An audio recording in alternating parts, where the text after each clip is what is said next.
Los comienzos nunca son perfectos.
Also, we powered up the AGA, and it's giving us a CO2 alarm at 4.4.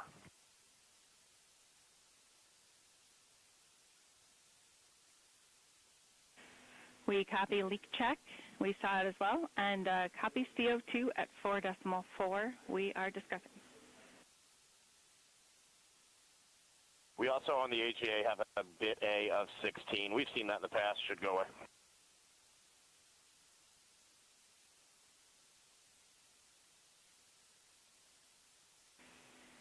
And Reed, is the AGA been powered for 5 minutes yet, or are we still in that wait period?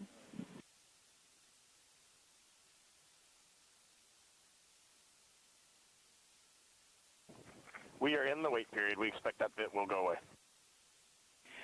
We copy, and that bit can also indicate that we cannot trust the other values, so we'll check back with you after the 5 minutes on the CO2 level.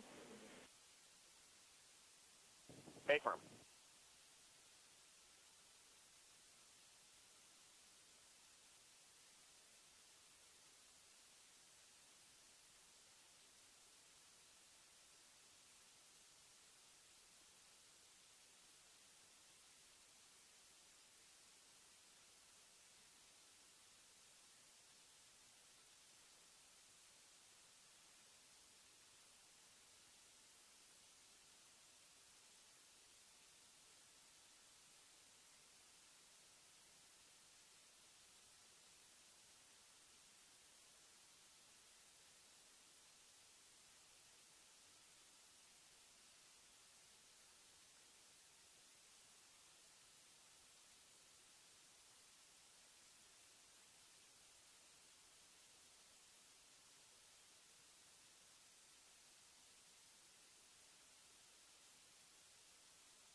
Houston integrity, we are complete through steps 18. Seats 3 and 4 are yet to suit, obviously.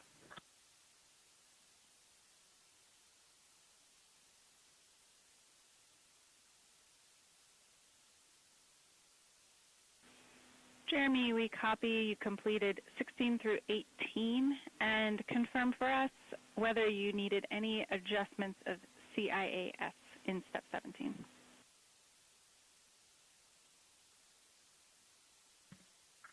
Negative.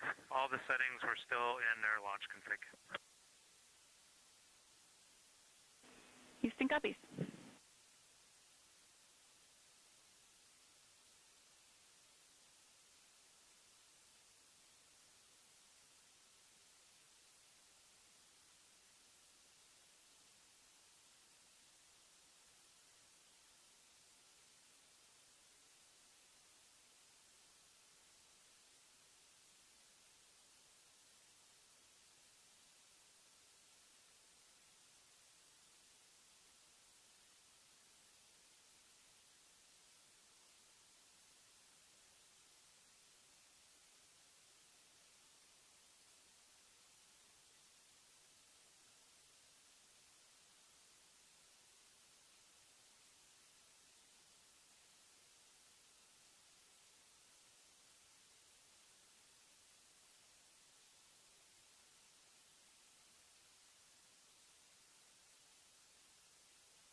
Integrity, Houston, we are ready for another CO2 reading on the AGA.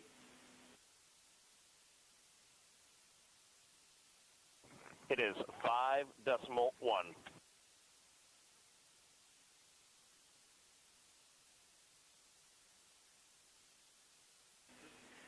Houston copies.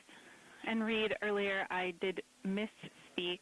The CO2 reading specifically would not have been affected by that particular bit.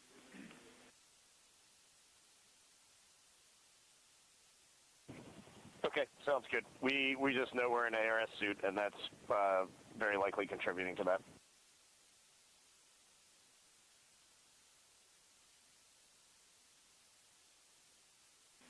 We concur.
Integrity, Houston, for CO2.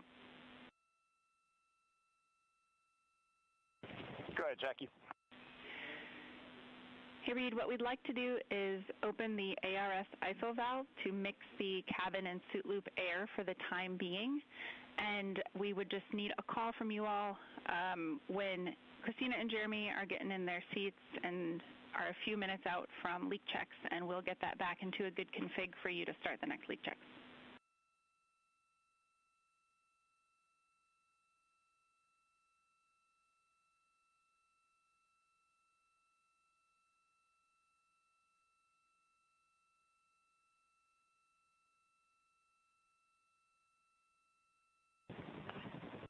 Hey, Jackie, that's a reasonably good idea. Can we just hang on that for a little bit and see how we're doing? Yep, up to you. We will wait. Let us know if you'd like that cabin air mixing. Is there a CO2 number where you guys would advise on that?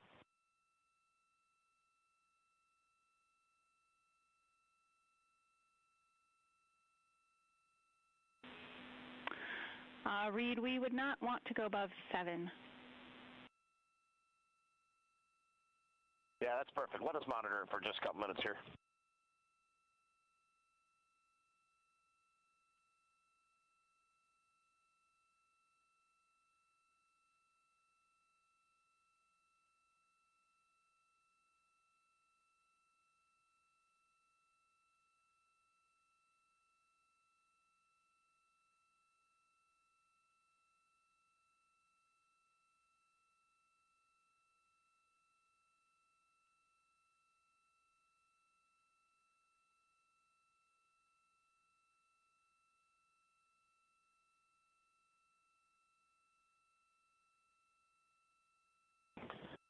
Houston, cabin entry config is complete, and Christina and Jeremy are about to start suit on. Excellent on cabin config and copy suit down. That call from Commander Reed Wiseman aboard Integrity indicating that following the successful leak checks on the 4 launch and entry suits, the crew will begin to actually don those suits now, and then they'll climb into their respective seats, both on the flight deck and the mid deck of the Integrity, in preparation for crew module, service module separation that's scheduled 1 hour and 40 minutes from now.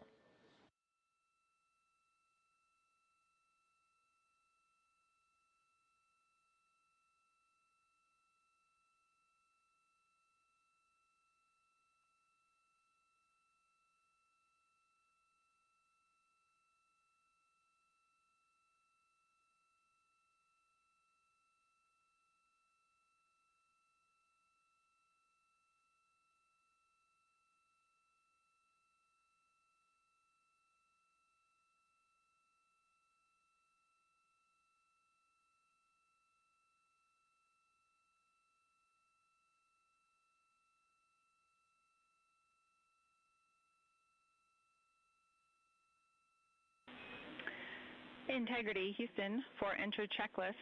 Your CMSM SEP ATP is set to go.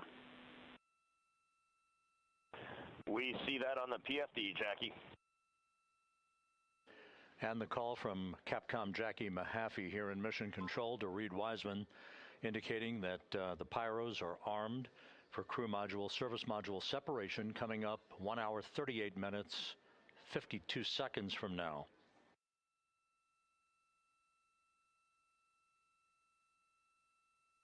Integrity now squarely facing the planet Earth, 17,600 nautical miles away, headed for a splashdown 2 hours, 12 minutes from now.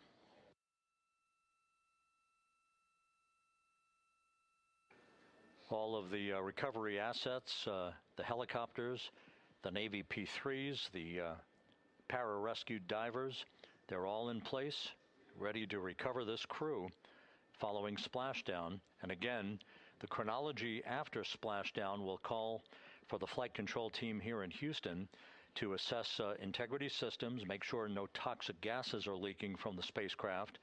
And first order of business will be the command to inflate the crew module uprighting system bags, the 5 inflatable airbags that will be inflated with helium to maintain its upright position as it bobs in the Pacific before the recovery forces reach the crew. About 15 minutes after splashdown is when we expect the green light to be given to power down integrity systems, at which point the recovery teams will begin to make their way toward the vehicle to set up that inflatable life raft called the front porch, buttressed alongside the spacecraft. That will be the precursor to the opening of the hatch and the extraction of the crew members, one by one, into that raft, giving them a chance to get their land legs back as they feel the first sensations of Earth's gravity in 9 days and their high-speed return to Earth, with their peak speed reaching some 24,661 miles an hour.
Houston. Christina's got an amazing view of home planet out the side hatch window, and it's lighting up the cabin, and it's just a great blue hue to it. It's beautiful.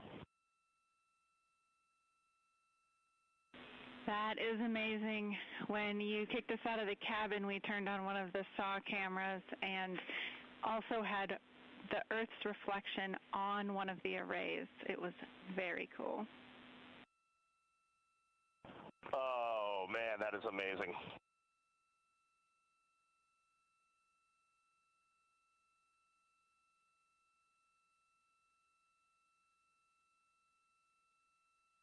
This is Mission Control Houston. Commander Reed Wiseman reveling about the view of the Earth from a distance of less than 17,000 nautical miles now. The cabin audio cable and boom mic are in F3 large stowed. We copy.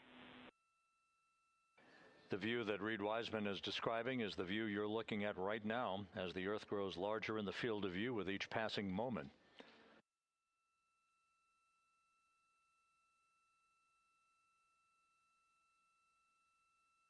We're about 29 minutes away from the start of the NASA Plus coverage, joining our 24/7 YouTube coverage as a simulcast for the remainder of the evening through the time the crew is on the deck of the USS Mertha and in medical bay.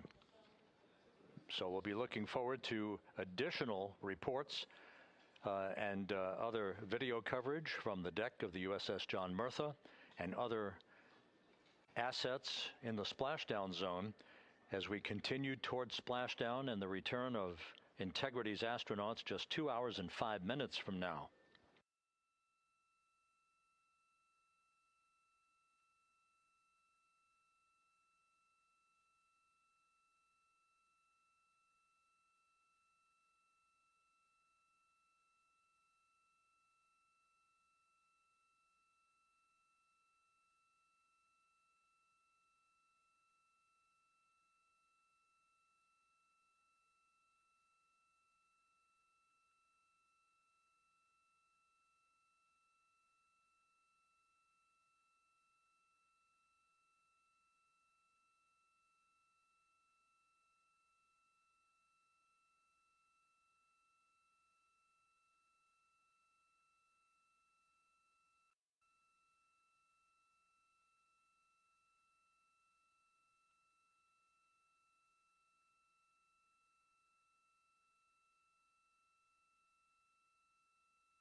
Couple of minor updates, just tweaks by a second or so for some of the key activities that will be coming up. Flight Dynamics providing us with some updated information. The start of the blackout period, just a 1 second change. It's going to be estimated now at 6:53 and 54 seconds p.m. Central Time. The duration remains 6 minutes. That blackout will end at 6:59 and 55 seconds p.m. all Central Time. We expect to begin entering the Earth's atmosphere at an altitude of 400,000 feet at 6:53 and 30 seconds p.m.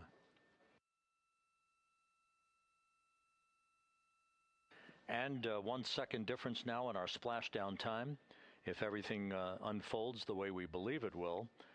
Splashdown now scheduled at 7:07 and 8 seconds p.m. Central Time, 7:07 and 8 seconds p.m. Central Time, 5:07 and 8 seconds p.m. Pacific Time at the splashdown zone off the coast of San Diego.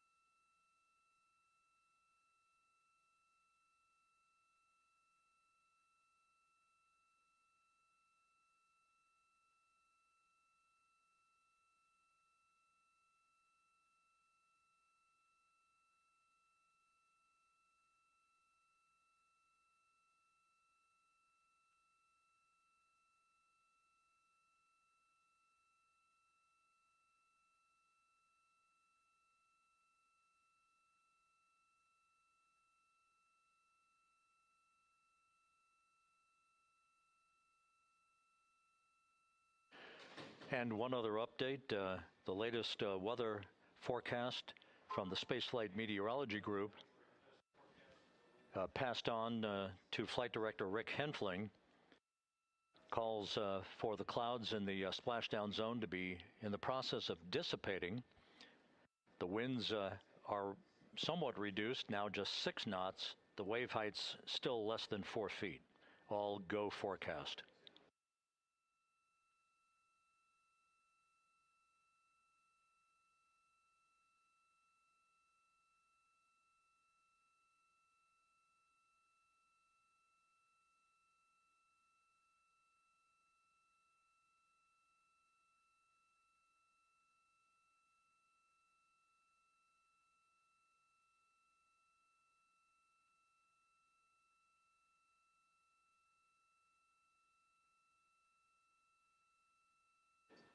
So once again, the stage is set as Integrity continues its inexorable march toward a splashdown in the Pacific 2 hours from now.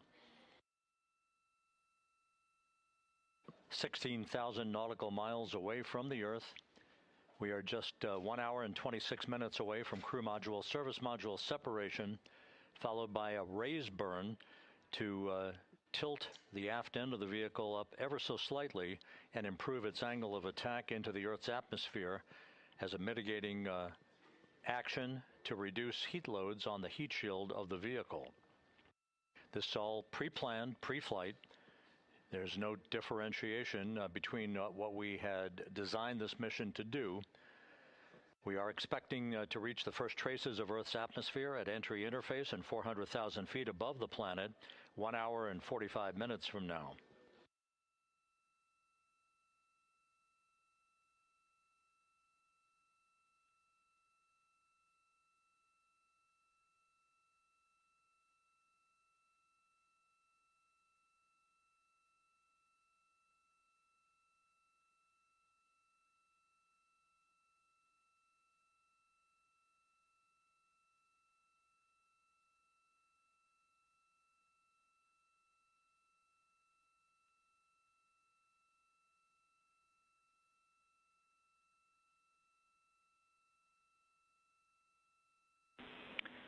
Integrity, Houston. Cabin temp cold soaking is initiated. Copy that, Jackie. CO2 is 5.5, and we are still doing good on board. Christina and Jeremy are beginning suit on.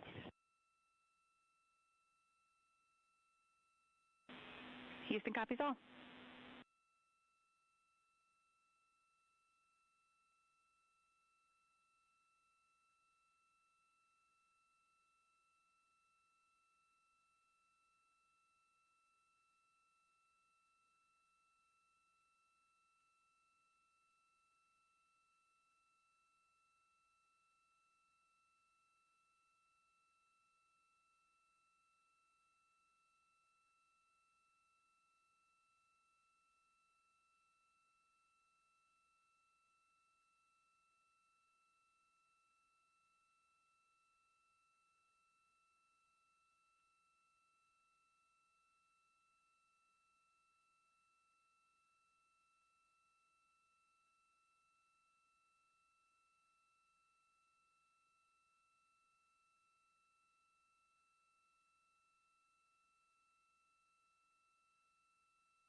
Spectre, you're about to be stepping into steps 9 and 10 in the entry checklist.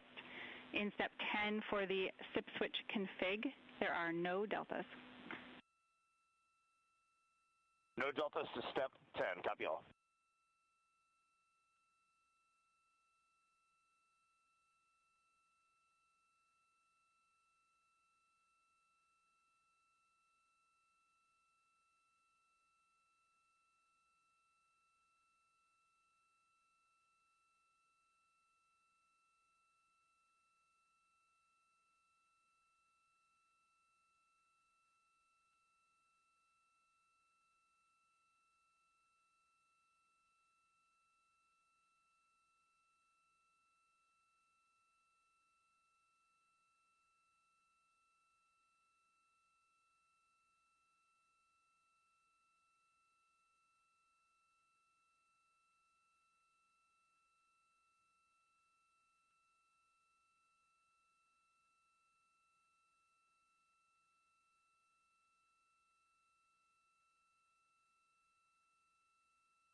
This is Mission Control, Houston.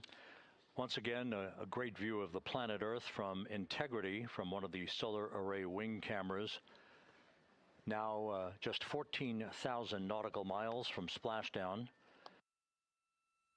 Splashdown schedule for 7:07 and 8 seconds p.m. Central Time, 5:07 and 8 seconds p.m. Pacific Time. At a point to the southwest of San Diego in the Pacific Ocean, where the USS John Murtha is on station and where recovery team assets are being deployed to the predicted splashdown site to complete the mission of Integrity's astronauts and their lunar flyby. With the Earth growing larger in the field of view, the next major milestone, just 1 hour and 13 minutes from now, will be the separation of the crew module from the European service module. Houston copies.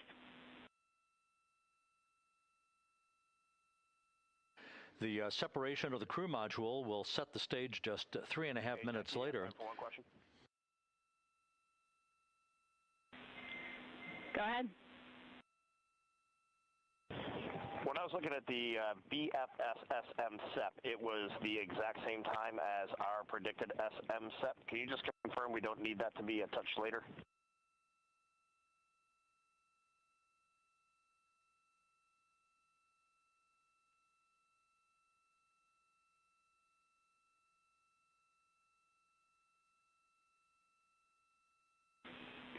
And read, matching is expected. That's when the sequence will begin for that whole SEP config. Outstanding. Thank you for the verification. Here in Mission Control in the Artemis Flight Control Room, Capcom Jackie Mahaffey confirming some of the timeline activities with Commander Reed Wiseman aboard the vehicle. The crew has suited up in its launch and entry suits, ready to begin the critical phase of this mission. Their homecoming to a high-speed entry and a parachute-assisted splashdown in the Pacific. Once again, the next major milestone, 1 hour, 11 minutes from now, the separation of the crew module from the European service module as Artemis's astronauts head home to complete this historic flight.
Artemis II mission is a test mission of the Orion space capsule.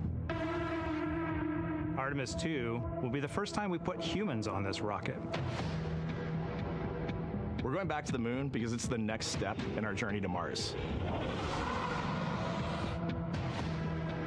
We were always going to the moon. Pushing ourselves to explore is just core to who we are. That's a part of being a human. And liftoff.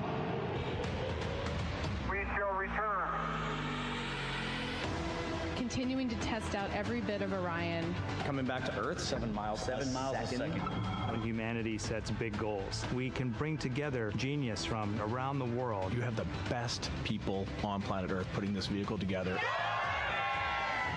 That's what's up. To innovate for the benefit of humanity and to inspire the world through discovery. And here we go.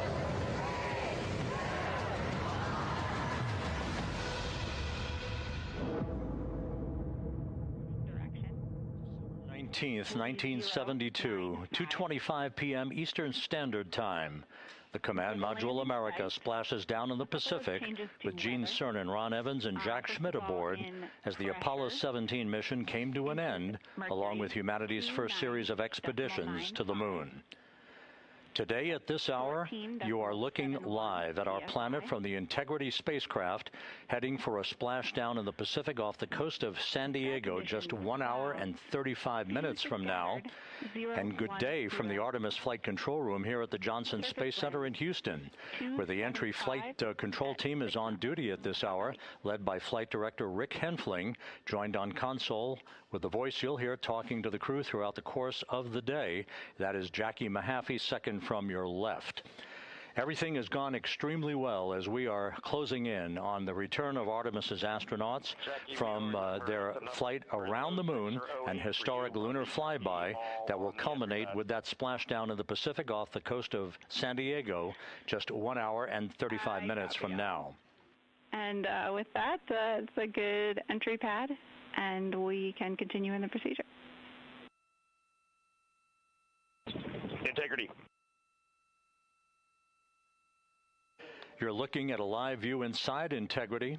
Reed Wiseman on the left doing a fist bump with pilot Victor Glover on the right, and down in the middeck area just below their feet, suited up in their launch and entry suits, are mission specialists Christina Cook and Jeremy Hansen of the Canadian Space Agency. A number of milestones yet to unfold before splashdown just over an hour and a half from now. Earlier today, the crew woke up at about 10:35 a.m. Central Time. They completed the final major maneuver of the flight, that being the return trajectory correction 3 burn. It was an 8-second burn that fine-tuned its trajectory to enter a corridor over the Pacific Ocean a short time from now. That will be the point of entry interface, where the crew will reach the first traces of Earth's atmosphere at an altitude of 400,000 feet. The crew moved into its entry checklist just after 4 p.m. Central Time, suited up in those launch and entry suits, conducted leak checks, and now are in the final stages of their entry checklist. Instruction 115 of entry checklist. SM separation ATP is go. Houston copies. The next major milestone on the route home. Fully zipped, and they're working on EBS and then seating up. We copy. Thanks for the status. Jackie Mahaffey talking to Reed Wiseman aboard Integrity. The spacecraft now about 12,000 nautical miles from the Earth's surface. The next major milestone on tap for the crew will be the handover of communications from the Deep Space Network to the Tracking and Data Relay Satellite System. The Deep Space Network came into play after the translunar injection burn back on April 2nd that propelled Integrity toward its lunar flyby. We'll be back on the TDRS network here in about 41 minutes. Following that, the next activity will be the pyrotechnic separation of the crew module from the European service module. That is scheduled at 6:33 p.m. Central Time, followed 4 minutes later by one final critical maneuver. That will be a 19-second burn of Integrity's thrusters in what is called the crew module raise burn. Now, what that does is it basically acts If you were sitting in a reclining chair, you'd basically tilt yourself back. It raises the aft end of Integrity ever so slightly, and that is the final opportunity for us to fine-tune the angle of attack of Integrity through the area of peak heating at entry interface that will come a bit later on, about an hour and 18 minutes from now. So after the raise burn, we will be in the final orientation that will minimize any peak heating on the heat shield of Integrity and prior to the time the crew enters the Earth's atmosphere at an altitude of 400,000 feet. Entry interface. This is the critical time where the crew will reach the first traces of Earth's atmosphere at an altitude of 400,000 feet, traveling 34,882 feet per second. Just 24 seconds after entering the Earth's atmosphere, we will experience a communications blackout expected to last 6 minutes in duration. This is planned, and it is caused by the interaction of the velocity of Integrity with the friction of Earth's atmosphere. There will be a buildup of plasma around the vehicle, and that ionization will prevent any communications with the crew and any receipt of data by flight controllers here in Mission Control. That blackout is scheduled to begin at 6:53 and 54 seconds p.m. Central Time. Again, a 6-minute blackout that will end, if all goes as planned, at 6:59 and 55 seconds p.m. Central Time. At that point, we expect to regain communications with the crew and a reacquisition of data through the Tracking and Data Relay satellite system. We will have a series of roll maneuvers. These are computer commanded that will roll the vehicle slightly to the left, then back to the right. That will bleed off excess energy as we begin our peak period of velocity. We expect to reach a maximum velocity of 24,661.21 miles per hour, equivalent to about Mach 33 times the speed of sound, shortly after we enter that blackout period. Once we exit the blackout period, of course, we're in the denser regions of the Earth's atmosphere, and then we get set up for the parachute deployment sequence. First, the deployment of 3 forward bay cover chutes that will pull essentially the top forward bay cover off the very top of the Integrity vehicle. That will be followed by the deployment of drogue chutes, and then the final deployment of a series of 3 main parachutes at 7:04 and 44 seconds p.m. Central Time. From that point on, it is about 3 minutes or so until splashdown. Splashdown scheduled at 7:07 and 8 seconds p.m. Central Time at a gentle speed of 19 miles an hour. So just to give you some perspective, at the time that we enter the Earth's atmosphere, we're traveling somewhere around Mach 32. We will splash down at a speed of about 19 miles an hour.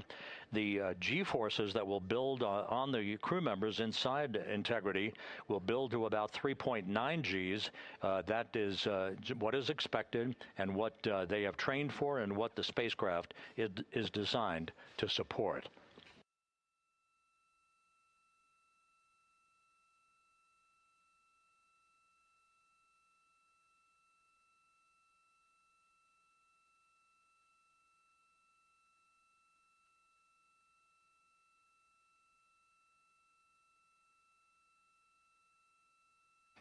The latest weather forecast out in the recovery zone off the coast of San Diego is a go forecast from our meteorologists here at the Spaceflight Meteorology Group at the Johnson Space Center.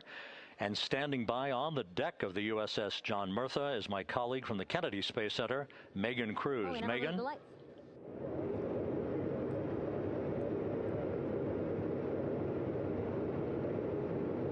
Hey there, Rob. Yeah, welcome to the bow of the USS John Murtha. This is where we will report out live updates from the ship as NASA and the U.S. military work to recover our Artemis II astronauts in just about an hour and a half. How exciting. Now, right now, as you can see, we are out in the Pacific Ocean. We are just west of San Diego. We're actually staged about 6.5 miles away from where we expect Orion to splash down. And then we will incrementally move closer. So at the time of splashdown, we'll be about 5 miles away, and then we will will move to 3.2 miles away. At that point, we'll pause, make sure that all the debris that might be coming down with Orion, because basically some parts of like the parachute system, they're jettisoned off Orion during descent. So we'll just want to make sure that those all land in the water and that we are safe to move even closer. So we will make sure that we can move a little closer, and at that point we will move to a mile away from Orion. And at that point the ship will circle the capsule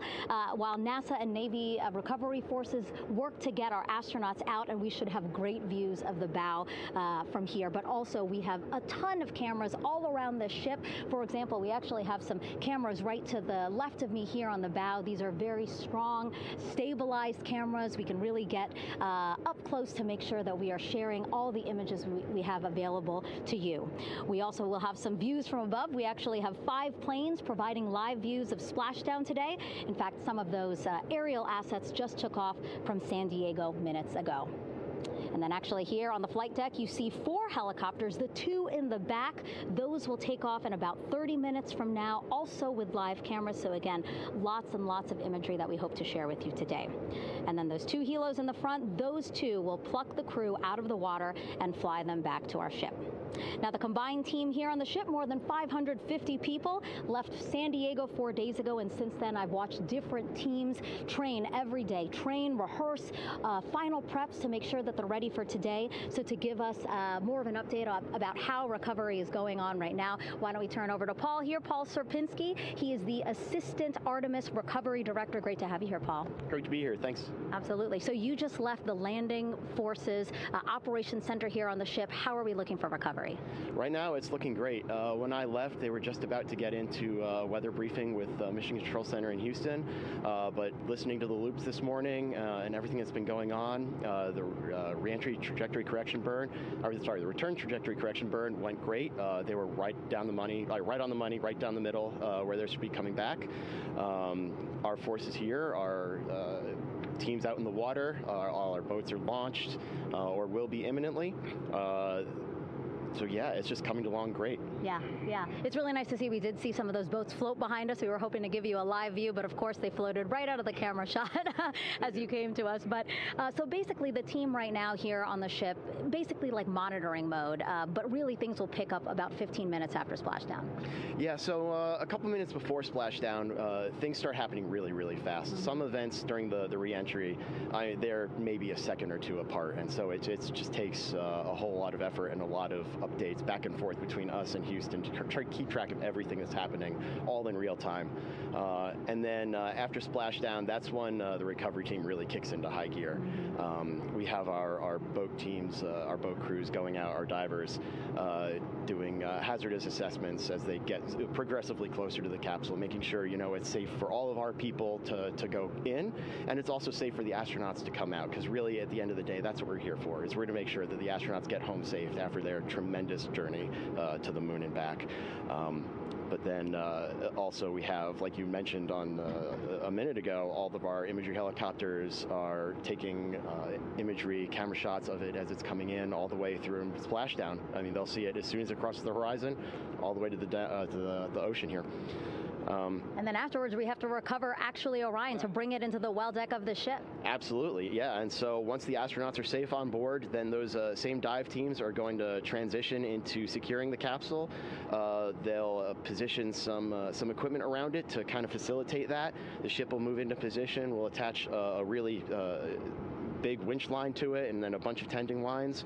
We'll pull the capsule around behind the ship and then start to slowly bring it in. And then, Orion comes in, goes hard down, and everyone cheers. Yeah, great day. Great day, exactly. Lots to coordinate, a lot to manage. Basically, planning for this recovery, Artemis II recovery, started a month after Artemis I launched. That was the uncrewed test flight of the Space Launch System rocket, as well as the Orion spacecraft. That was November 2022, a month later, all the planning for this. How does it feel to be so close to welcoming our friends, our astronauts, home? I mean, for the whole team, I walked around the ship this morning, just kind of visiting with a lot of people, a lot of groups, and just kind of get the feel of them. And everyone has that same kind of mentality. Everyone's excited, everyone's thrilled to see all that work that we've been doing, like you said, for the last 3 years, since right after the last one came back till now, and some people even further back. Some of them go back a decade or more. So everyone is just excited, and they're ready. They're really ready for this, and just to be able to see our crew come back, that's going to be a thrill for everyone. How are you feeling? Are you ready? Is this something you ever thought you'd be doing? I'm ready. I'm excited. This has been the pinnacle of my career so far. It really has. I've seen a lot of firsts, a lot of lasts, but I can't think of ever topping seeing the first crew to go to the moon and back in 50 years, and to be here and be a part of that. And it's just a tremendous privilege. And on behalf of the whole team, I'm thrilled, and so are all of us. We're ready. Yeah, I definitely think that those words really embody how everybody on the ship is feeling. So thank you so much, Paul. I appreciate you being here. And so, Rob, we'll toss it back to you again. We will continue to join you with live updates from the ship as much as possible. Thank you, Megan. Back here at the Johnson Space Center, the entry team of flight controllers looking over the shoulders of Reed Wiseman and Victor Glover there on the flight deck of Integrity, and again just below their feet in the mid-deck area, if you will, Christina Cook and Jeremy Hansen of the Canadian Space Agency. They're in the final review of their entry procedures and all of the activities that will follow here very shortly in trip hammer fashion.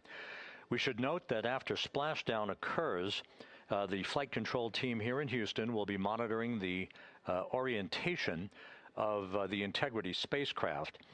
We are expecting it to splash down upright in what is called the Stable 1 configuration, with the top of the spacecraft pointed upward. Stable 2 would indicate that it is upside down in the water. Regardless of the orientation, there will be 5 inflatable airbags called the CMOOS system. That's the acronym for Crew Module Uprighting System. We are suit on complete.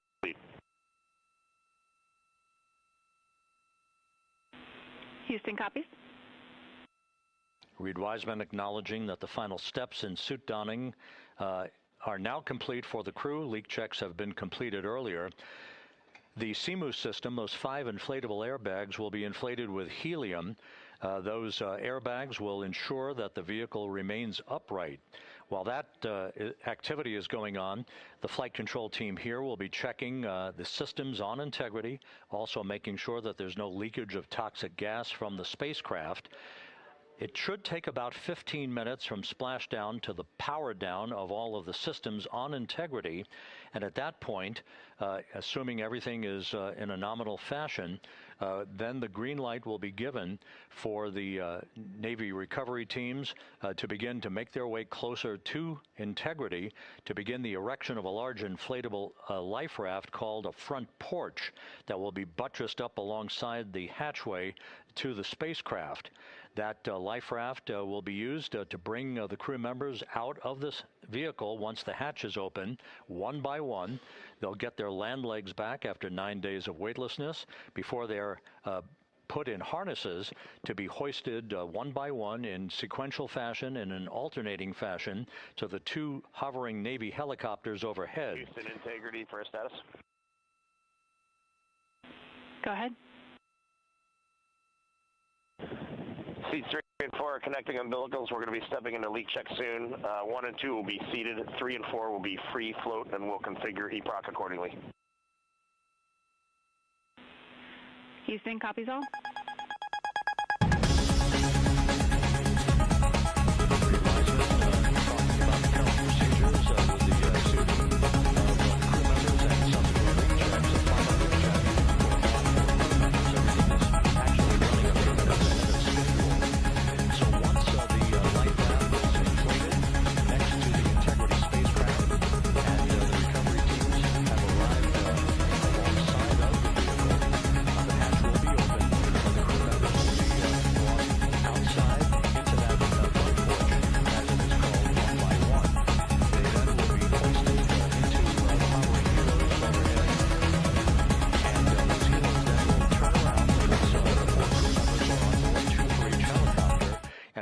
back to the ship, that should be about a 10 to 15-minute transit. Once the helicopters land on the deck of the USS John Murtha, the crew members will be exiting those helicopters and brought into medical bay on the deck on the ship itself for comprehensive medical exams. They will spend a period of time yet to be determined on board the USS John Murtha before they are flown by helicopter to the shore in San Diego, to the San Diego Naval Air Station, and ultimately will board a NASA jet for the flight back to the Johnson Space Center here in Houston. Just to recap some of the key times that are coming up, we are expecting the separation of the crew module from the service module just 43 minutes from now. That is expected to occur at 6:33 p.m. Central Time, 7:33 p.m. Eastern Time. That will be followed just 4 minutes later by the crew module raise burn, the use of Integrity's thrusters one final time in a 19-second burn to slightly tilt the vehicle up into the correct orientation or angle of attack to ensure that it enters the Earth's atmosphere at the right angle, if you will. That will help deflect the buildup of heat against Integrity's heat shield. This was a deliberate move, a change in the procedures from the Artemis I mission that resulted in unexpected char loss on the Avcoat heat shield that had not been intended based on the entry trajectory for the Artemis I mission. What we're doing is we deliberately changed the trajectory of the entry from a skip entry that was about a 3,000-mile transit across the Pacific Ocean. We are expecting now from entry interface to the point of splashdown to have a range of just 1,701 nautical miles, and that in of itself will reduce the exposure time of heating on the heat shield of the spacecraft. Once the raise burn is complete, then the stage is set for entry interface at 6:53 and 31 seconds p.m. Central Time. That means that Integrity will be entering the Earth's atmosphere at an altitude of 400,000 feet, traveling at about 34,882 feet per second, heading for its splashdown site off the coast of San Diego, as you just heard from Megan Cruz on the deck of the USS John Murtha.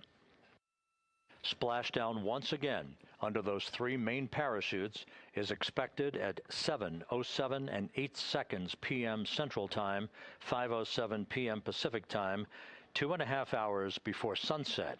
The actual total distance traveled for Integrity from launch to splashdown is estimated at 694,481 statute miles.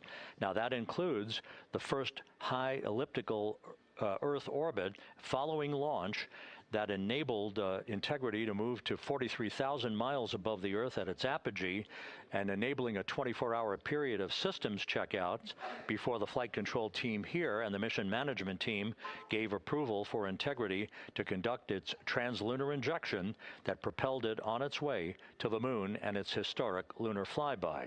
So the total distance we expect this vehicle to have traveled at splashdown, 694,481 statute miles.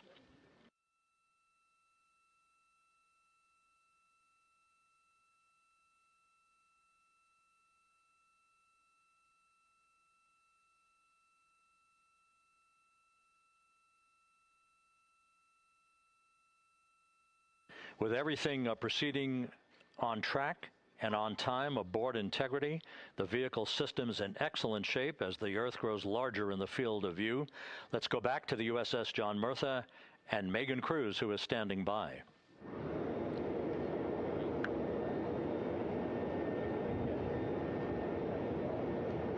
Hey, yeah, Rob, welcome back. Again, we are out in the Pacific Ocean, staged just about 6.5 miles from where we expect Orion to splash down now in just over an hour. How exciting. And the weather, awesome conditions here. I know you see some wind blowing around my hair, but really nothing to speak of when it comes to having to recover our astronauts, as well as no waves here, really.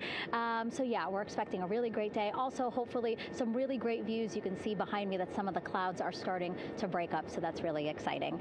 And now, of course, this ship has a lot of people ready and excited to welcome our crew back home, including Dr. Rick Schuring here. He is a NASA flight surgeon. Great to have you here, Rick. You too, Megan. It is a blessing to be out here this day with our teams. We've trained 3 years for this nonstop with the U.S.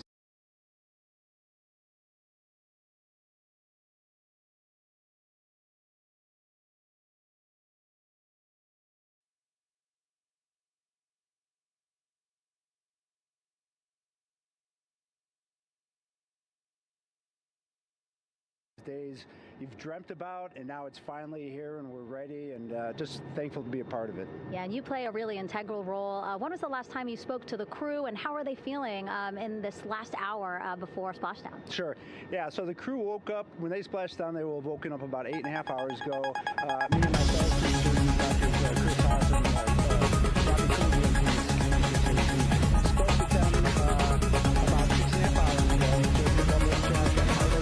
If there's any medical issues, you know, how they slept, and then kind of go over their landing day protocol for their medications, for what we call a fluid load, to try to replace some of the fluid and electrolytes that they've lost with just a normal space adaptation. Once they got to space, they kind of have to replace some of that fluid to help them with the whole landing kind of readaptation to 1G, which they haven't done for the last 10 days. And then just kind of let them know how things are going to play out, you know, out with the open water teams all the way until we finally get to the med deck. So they were very pumped up, very hurried though. They had a lot of cabin configuration, a lot of things to get ready. So they're excited, but also very focused on the job that they had to do. So like again, we've trained a long time for this, and we're ready. And you said some medications. I mean, those are kind of just to mitigate the effects of, obviously, their more than 695,000 mile journey back to Earth. It's just like anti-nausea medication, right? Yeah, exactly, Megan. The you know, astronauts are very healthy, fortunately, and even when they come back in reentry, you know, the human system is very kind of dynamic. It has to readapt very quickly, and one of the most common responses they get is just some stomach awareness, to some nausea, even to some vomiting. And you know, with our crews that land out in Karagana, the Soyuz crews or our SpaceX crews, you know, they all kind of experience the same thing. This will be the first time we're landing in water since December 1972, and I worked with all the Apollo astronauts years ago, and they all told me that, you know, landing in the water, especially in the Pacific, can be very provocative. So we take steps to give them medicines to really mitigate some of that nausea, vomiting, help them feel a little bit better, and also sometimes just use a little anti-inflammatory medicine just to help with coming back to 1 Earth, or 1G. The effects of microgravity, especially as you age and you have a little arthritis, you feel great in microgravity, and everyone kind of curses coming back to the ground like, oh dang, 1G, but so that helps a little bit. But for the most part, the main thing is just replacing that fluid and then trying to help them with that transition back to 1G, and then we're ready to go. Yeah, and their health is assessed almost immediately after they splash down. Yeah, so we have Dr. Jesse Wang, and we have our independent duty corpsmen, who are the Navy version of paramedics, extremely highly trained, highly experienced Navy medics and divers who will go out there, open the capsule about 28 minutes after splashdown and do the first initial assessment. So Jesse and his team will go out there and look at each crew, kind of do their assessments, get vital signs, report back to Drs. Haas and Kumji and I back in the med bay, let them know how they're doing, and then you know, if they've got the normal kind of space adaptation kind of things, we expect that they're good to go on that. If anything, you know, didn't go the way we want, they're all prepared for that as well. And Jesse and his team, I mean, you know, this is their full-time job, taking care of, you know, sailors and folks who might be injured. We don't expect any injuries, but coming back, you know, going 25,000 miles an hour down to, you know, 20, you know, miles an hour is still a dynamic process. I've heard it described as, you know, kind of like a car crash. And then the crew will be ready to go, and Jesse and his team will make that transition to get them out to the front porch, do assessments on them again, call it to our med bay, and then once we have that and they're all good to go and the crew's feeling okay, we'll hoist them up in the helos. It's about a 3-minute flight back to the flight deck, and that's where me and the astronaut chief, Scott Tingle, will actually meet them. I'll get eyes on them, make sure they're all good, just take very slow transitions, and then one by one we'll either get them out with the SMTs, the SAR med techs, under each arm, just, you know, kind of just walk them very slowly to med bay, which actually helps them acclimate back to 1G. Or if they really don't have their sea legs back yet, then we might put them in what we call a stair chair, which will will be right behind them, and then just very slowly kind of get them back into med bay to start our full assessments for the team. Yeah, so a really great team here to support them as soon as they get back, and also all throughout the mission, of course. You talked a little bit about this, but obviously, you know, we have seen astronauts return from the International Space Station for over 25 years, so we kind of know that that journey, how it affects the body. But yes, we're talking about humans returning from the moon for the first time since 1972. How is this different from your perspective? So it's different in one very significant respect. With on Apollo, for exercise, they had something called the Apollo Exergenia, which was basically just a little canister with some ropes, and they would have some resistance and kind of do that. And the Apollo astronauts really liked that. They liked the ability to exercise, because you decondition from a musculoskeletal standpoint, you lose your strength and your stamina very quickly. We had something called the Orion flywheel, which was able to impart much greater loads in terms of resistance, so they're able to do squats, deadlifts, different things, not dissimilar to what the ISS astronauts do, but with a lot less room to do it. Mm-hmm. And they also did rowing activities for cardiovascular health, and the crews loved it. But for the lunar crews, the future lunar crews, maintaining that physical conditioning, which our astronaut strength conditioning rehabilitation specialists, affectionately known as the ACERs, back in Houston, really work hard to get them in the best shape they're going to, have to be in to get to the moon. That device hopefully will maintain that. And Apollo only had about a 4.3-day journey to the moon. Our astronauts are going to have about a 10 to 14-day journey. Right. So maintaining that physical fitness, that strength and stamina is going to be crucial for the success of being able to do those very physically demanding lunar EVAs. Right. So we're very excited about what the astronauts have said about the device and what they have to say about the role exercise plays, going to the moon. And also the mental benefit. Sure. They just really like sweating, breaking the sweat, and actually just feeling like they're just getting a workout. Right. Thank you so much, Rick. I really appreciate it. I know they're going to be in good hands, so we'll let you get back to it. Thank you so much. Megan, thanks for the time. Back to you, Rob. Okay, Megan, back here in Mission Control in Houston. Everything is moving along in order. This view of Reed Wiseman on the left, Victor Glover on the right. We have good suit leak checks. Everything aboard Integrity is in excellent shape. The vehicle, with the Earth growing larger and larger in the field of view, we're now just about 8,200 nautical miles away from Earth and closing in for a splashdown just 1 hour and 5 minutes from now.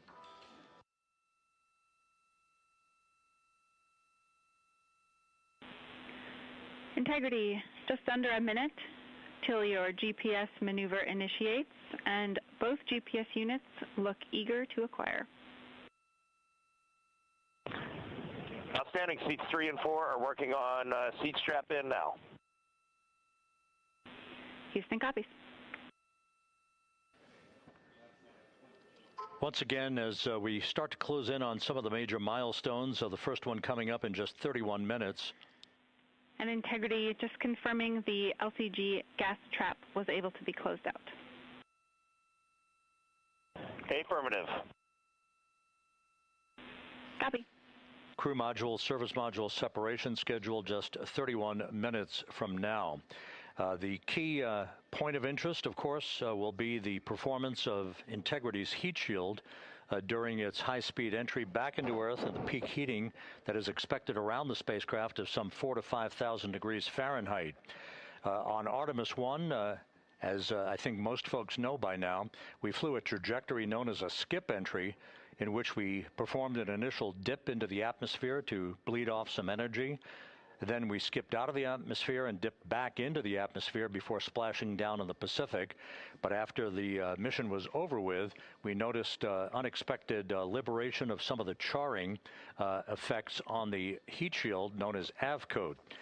Before the flight, we had an opportunity to sit down and talk with Entry Flight Director Rick Henfling to get a perspective on what this all means and how the mission was redesigned to try to protect Integrity's heat shield to a higher extent. Let's take a look at that interview. Returning from the moon is a lot different than deorbiting from low Earth orbit. When we return from the moon, we expect to achieve velocities upwards of 36,000 feet per second. And in order to slow down to a nice, graceful splashdown in the Pacific Ocean, the flight crew is going to experience between 3 and 4 times the force of Earth's gravity. On Artemis I, pressure buildup inside the char layer of the heat shield resulted in the char losses we saw. NASA established a Tiger team whose job was to investigate the cause of the problem and then make recommendations on how to fly the Artemis II mission safely and successfully. And so for Artemis II, we are going to fly a profile that ensures the spacecraft will not see that same type of pressure profile. And so the char losses seen on Artemis II will not be like the ones that we saw on Artemis I.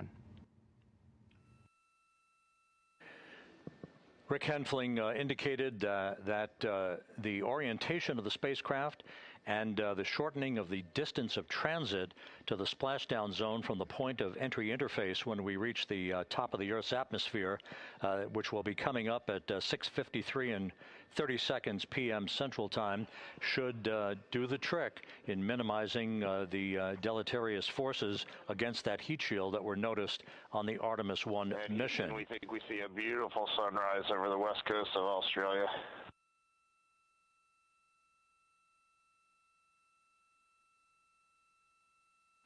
We copy.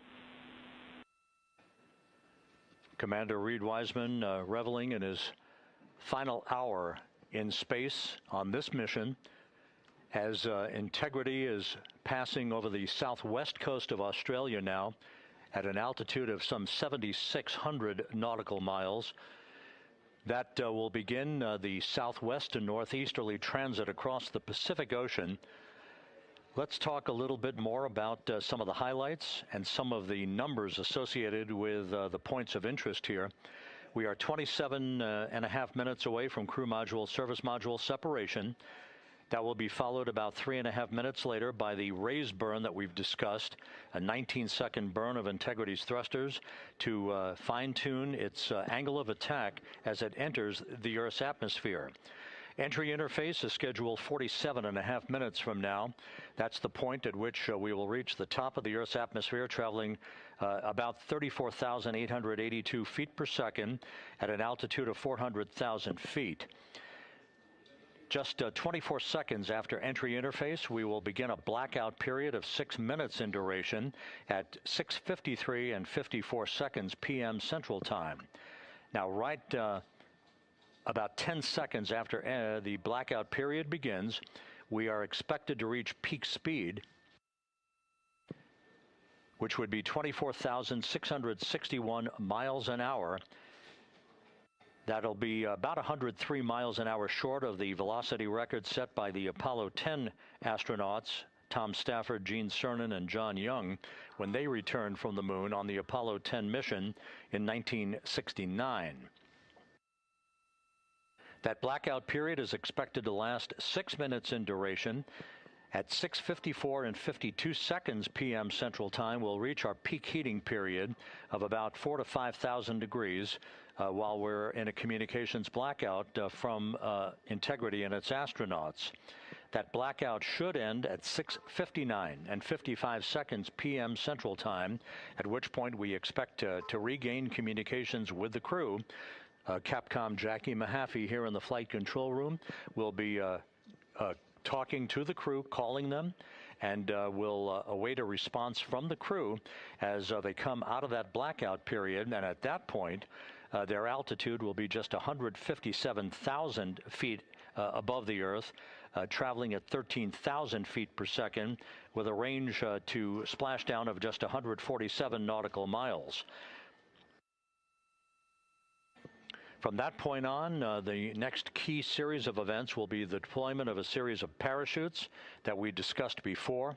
First, the forward bay cover chute deploy that will pull the forward bay cover away from the top of Integrity, followed by drogue chute deploy and then the main chute deploy that's expected at 7:04 and 44 seconds p.m. Central Time.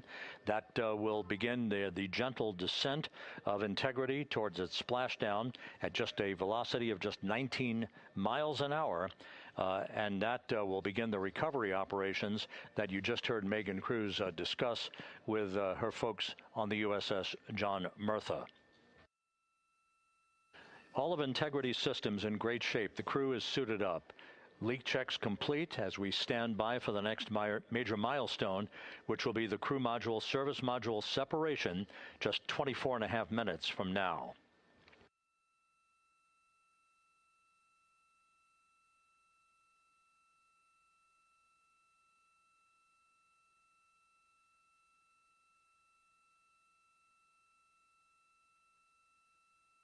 All of the activities from the start of entry interface to the point of splashdown will be quite rapid fire, just 13.5 minutes from the point at which we begin descent into the Earth's atmosphere till splashdown. And just to show you, as Rick Shearing, the flight surgeon, alluded to in his interview with Megan Cruz, all of this happens to decelerate the vehicle from traveling around Mach 33 to just 19 miles an hour at splashdown. All of that happening in just 13.5 minutes. But the vehicle and the parachutes are all designed to support all of that, so we'll be standing by to report all that to you in sequential fashion as these milestones are ticked off and as we hear from the crew during its entry back into the Earth's atmosphere and ultimately when they emerge from the blackout period, and at that point we'll be just minutes away from splashdown.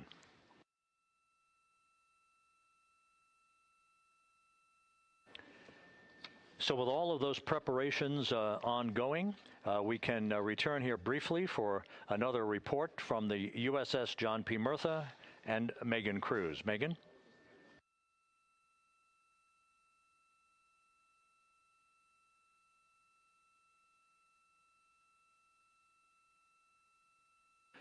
And we'll regain that communication with the USS John P. Murtha just momentarily. In the meantime, everything is on track aboard Integrity, the flight control team here in Houston, led by Entry Flight Director Rick Henfling. The voice you will hear talking to the crew is that of Jackie Mahaffey. She will be reporting everything to the crew and receiving their reports as they enter the Earth's atmosphere for their 13.5-minute plunge back into the atmosphere for splashdown off the coast of San Diego. Now we have the ship back with us and Megan Cruz aboard the USS John P. Murtha. Megan? 11 balloon, right?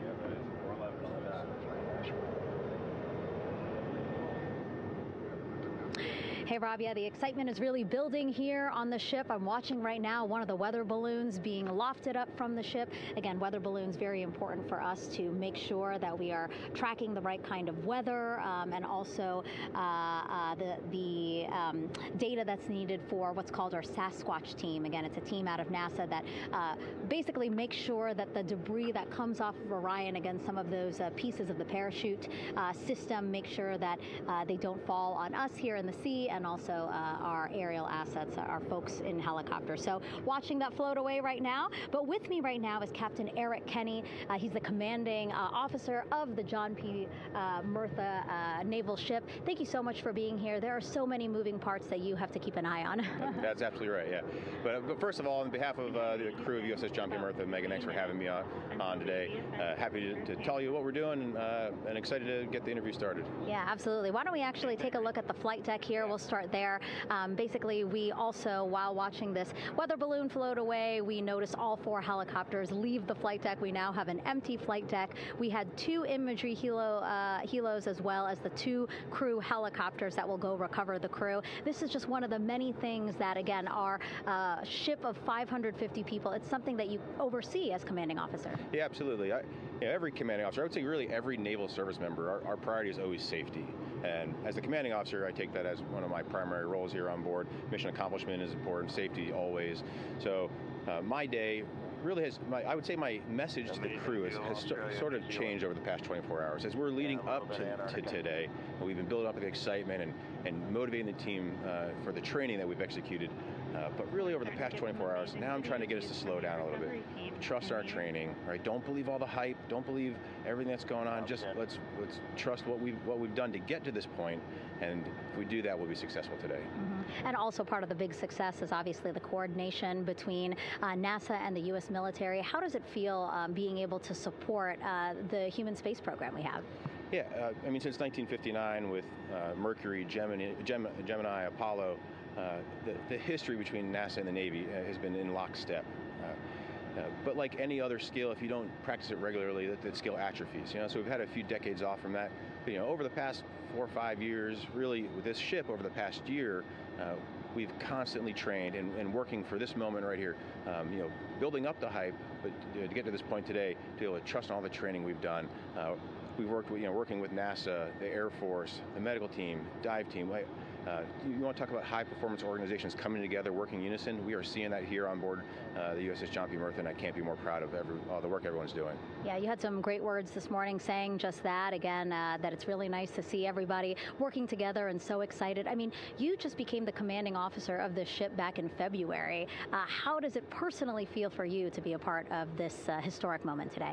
Yeah, I mean, first and foremost, I'd say any opportunity to command any warship in the United States Navy is a tremendous honor. It is a pinnacle of any naval officer's career. That being said, as my change of command was approaching, and I realized that Artemis was going to be in the window here, to say that I'm humbled and honored to be here is an understatement.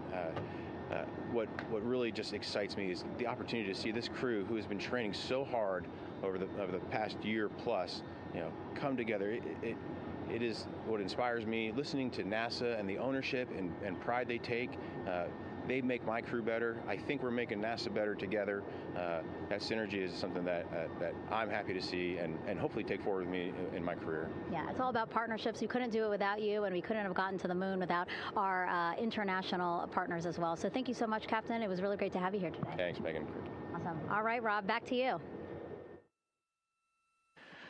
Thank you, Megan. Back here in Mission Control in Houston. We just had a quick view of the crew. We'll get that view back, and there they are again. Here in Mission Control, the entry team of flight controllers led by Rick Henfling and Jackie Mahaffey serving as the spacecraft communicator. We have just handed over communications links from the Deep Space Network that we communicated with the crew through from the time of the translunar injection burn back on April 2nd. We've just handed back to the Tracking and Data Relay satellite system as we prepare for the crew module service module separation that will take place just 17 minutes from now. With the Earth looming in front of Integrity as it barrels back for a splashdown of the Pacific just 50 minutes from now, we're just 5,700 nautical miles from splashdown. Just one other quick note about the comparison from the Artemis I entry profile to the Artemis II entry profile and how that is serving as an extra layer of protection for Integrity's heat shield. The Artemis I entry had an entry range of some 3,178 nautical miles, a very long downtrack and a very longer period of exposure to heat loads than we're experiencing tonight. It also had that skip entry profile that we discussed earlier, dipping into the Earth's atmosphere, then back out, then back in. It was about 20 minutes of exposure. Integrity, Houston, comm check on Tedros. Jackie, we have it loud and clear on Tedros. We have you the same. And there's one of the weather balloons being deployed from the USS John P. Murtha.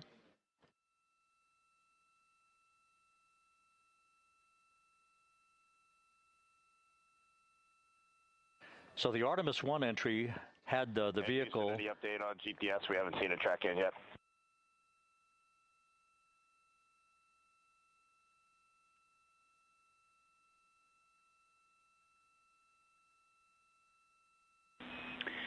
Reed, we are watching. We are starting to get into the window where they may start acquiring, so should be within the next 10 minutes. Okay, sounds good. We're holding at step 17 and getting ready for CM/RCS hot fire.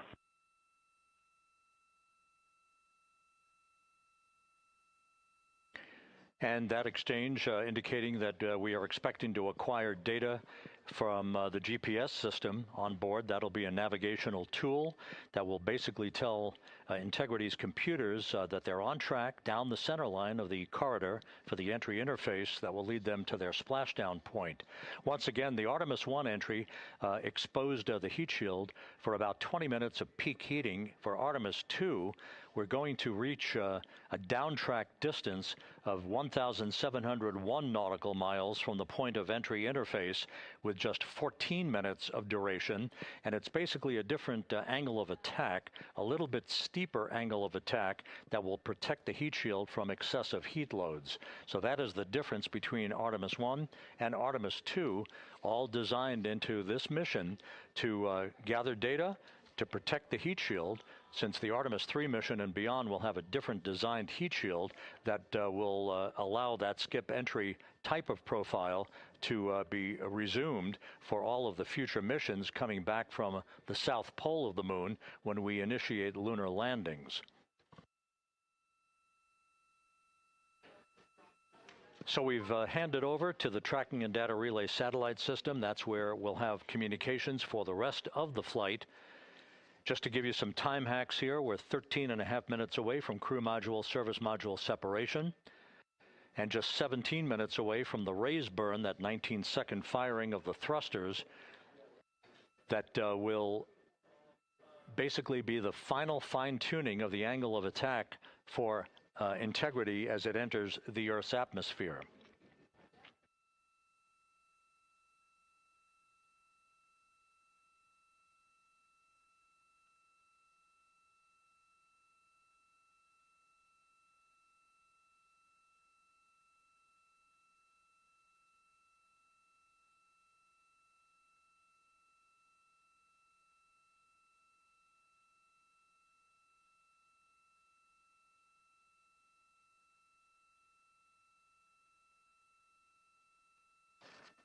And once again, a dueling box view of some of the assets that are involved in recovery operations today. The integrity, cabin configured, all crew suited and seated. Houston copies. That confirmation from Reed Wiseman aboard Integrity, as you see the assets being deployed to the splashdown zone. At the time of splashdown, we expect the John P. Murtha to be about 5 miles away from Integrity, keeping a safe distance until we are sure that the vehicle is in the water and upright, and that it is in a good configuration system-wide for the recovery teams to begin to approach the vehicle to erect that inflatable raft. 2 minutes to CM RCS warm-up hot fire.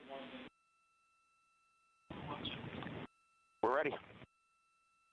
That call from spacecraft communicator Jackie Mahaffey indicating that we're 2 minutes away from a quick burst of the reaction control system. Thrusters, that will be a hot fire test prior to the separation of the crew module from the service module. The European service module has performed flawlessly throughout this flight.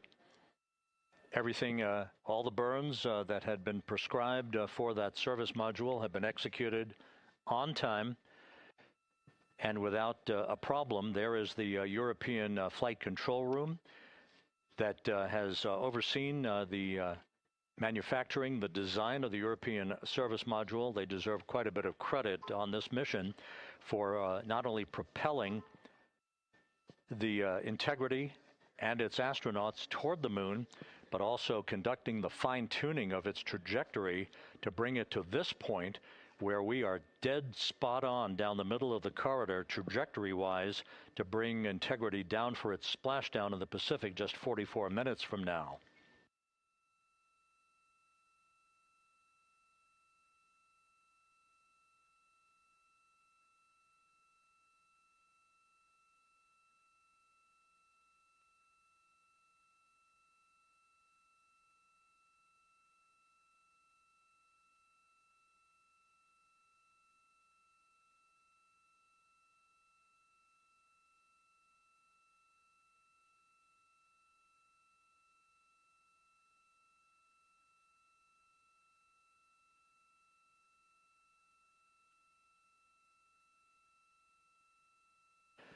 What you're looking at is a computer-generated visualization based on real-time telemetry from Integrity, currently traveling about 16,000 miles an hour.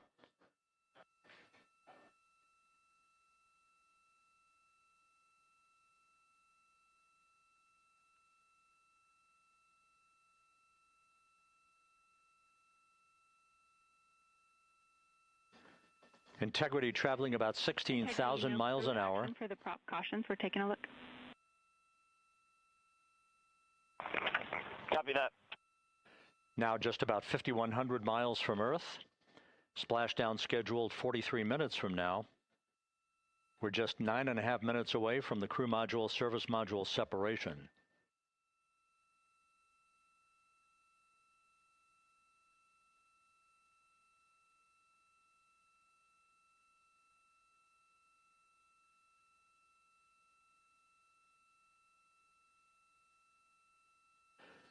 We are confirming. Integrity, we are assessing details, but so far looks like a good hot fire. Looks good on board, Jackie. Thank you. And Jackie Mahaffey took the words out of my mouth. I was just about to say that we had a good hot fire test of the thrusters in advance of the crew module service module separation that's coming up just 8.5 minutes from now. This will begin the period in which we will have rapid-fire succession of critical activities on board that will lead to entry interface just 28 minutes from now, where the vehicle will enter the Earth's atmosphere at an altitude of 400,000 feet.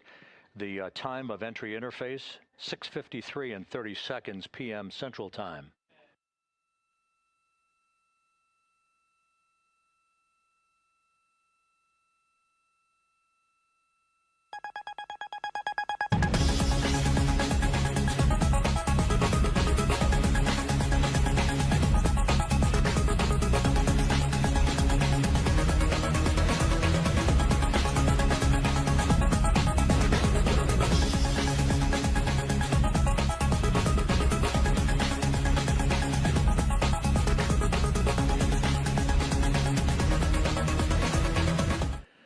Integrity's astronauts were awakened at mid-morning to begin their entry preparations. And propulsion officer now reports a good hot fire test in preparation for the crew module service module separation.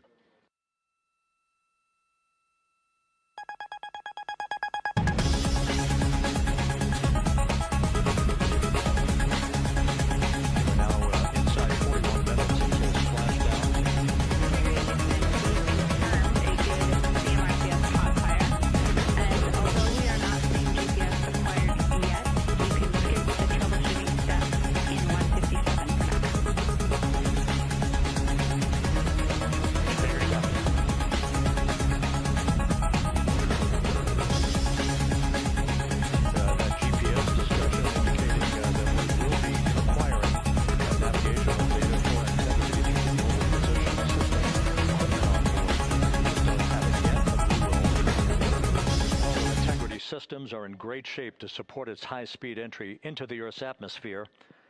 It once again will reach a peak speed of 24,661.21 miles an hour. You're calling GPS. We at least have GPS 1 looking good on board.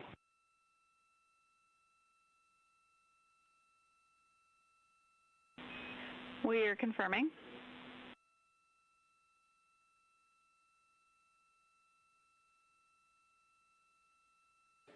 The guidance, navigation, and control officer here in Mission Control confirming that we have good lock on GPS data. We are on a communications link now through the tracking and data relay satellite system. Now, following splashdown, we're going to lose that link and go to what's called a VLDR, a very low data rate communications link, so that we can talk to the crew inside Integrity as they are on the water. Integrity, confirm we do see good GPS. We do too, especially GPS 1 is accepting in nav channels 1 and 3. That GPS data is basically telling Integrity's onboard computers its position relative to the Earth, but its trajectory and its orientation according to flight dynamics and the guidance, navigation, and control officer is spot on. We have now armed the pyros for the crew module service module separation coming up less than 5 minutes from now.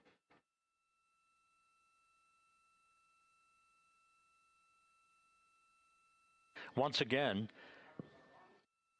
just 10 seconds after entry interface, we will see Integrity reaching its peak speed of 24,661.21 miles per hour. That will be just seconds before we begin a 6-minute blackout period. Integrity, Houston. Your vehicle is in a good config for CM-SM SEP and go for CM raise. Houston, we see the same on board and copy go for CM raise.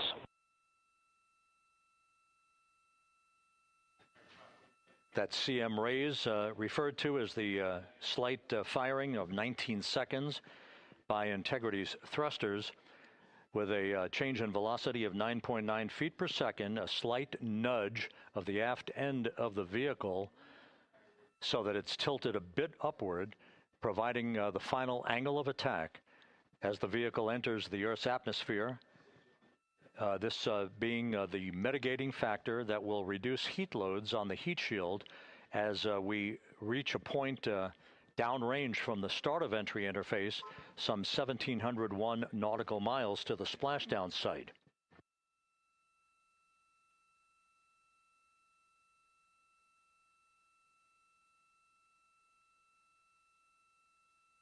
Integrity systems in excellent shape. We are currently 3,300 nautical miles left in this mission. Splashdown scheduled 36 minutes, 39 seconds from now.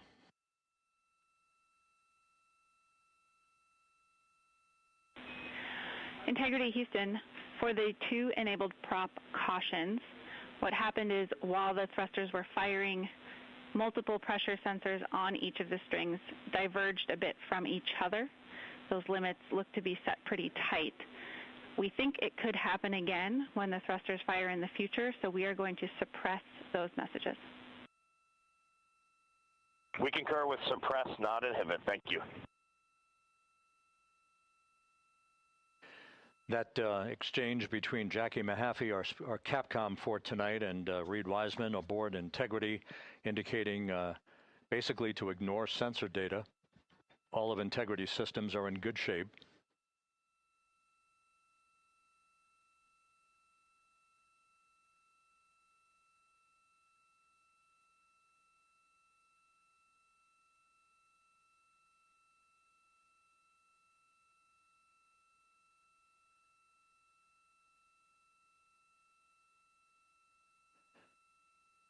Now, coming up on about 90 seconds till the crew module, service module separation.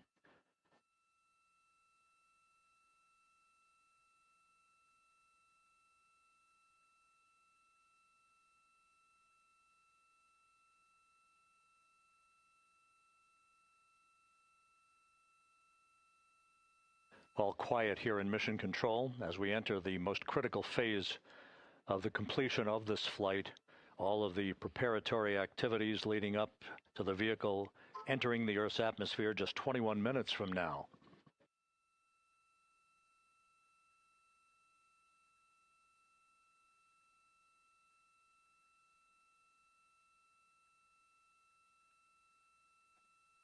Coming up on 1 minute. Mark 1 minute till crew module, service module separation.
And we have confirmation of crew module, service module separation, and a great view, albeit momentarily. Houston, good step on board. Houston copies and concurs. The European service module now separated from Integrity, a job well done. Integrity, no action for the 4 CDH cautions. Those are SM related, not applicable. Integrity.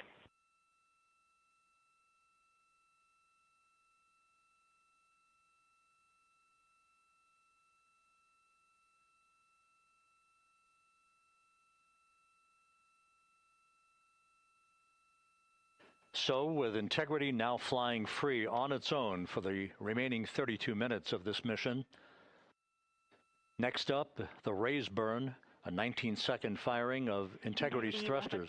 GPS 2.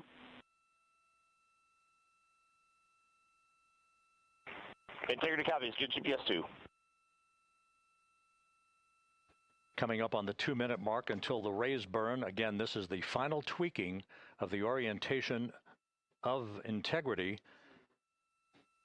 to put it in the right angle, if you will, the angle of attack that it will fly in during its entrance into the Earth's atmosphere. Entry interface now just 18 minutes, 25 seconds away.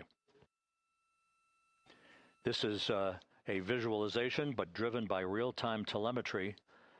This is the maneuvering of Integrity to the raise burn orientation. Just 2,800 miles from Earth.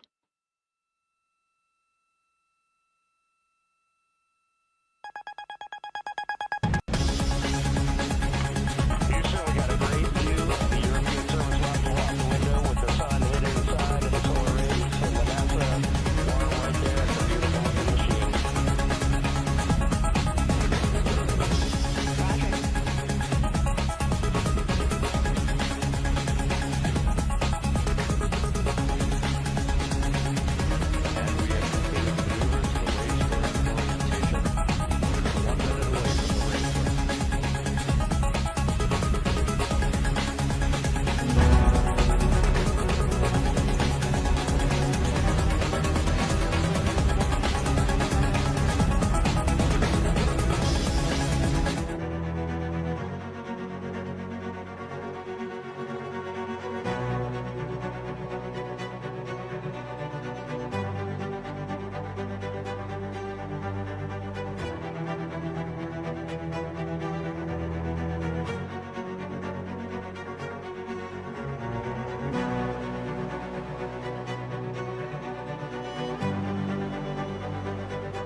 Raise burn is underway. 19-second firing of the thrusters. And we have a completion of the burn.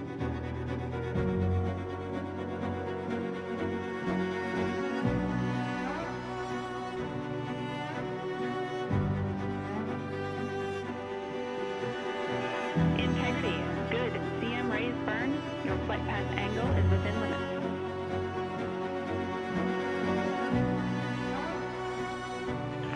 Integrity copies. Let's go to board, Jackie.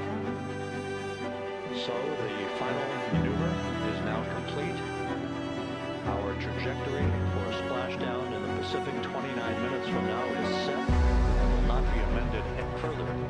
And we have the right angle of attack to mitigate any excessive heat loads on the vehicle during entry interface. Integrity Houston, a heads up about comm coverage. When you perform the 180 roll for the first minute or so in that attitude, we expect about a minute below us. We got you.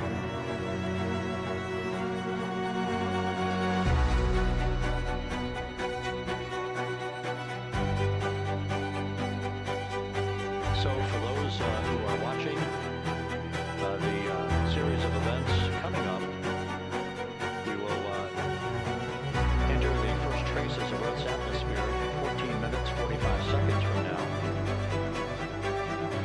6:53 and 30 seconds is what is pegged for entry interface at an altitude of 400,000 feet, traveling at approximately 34,800 feet per second.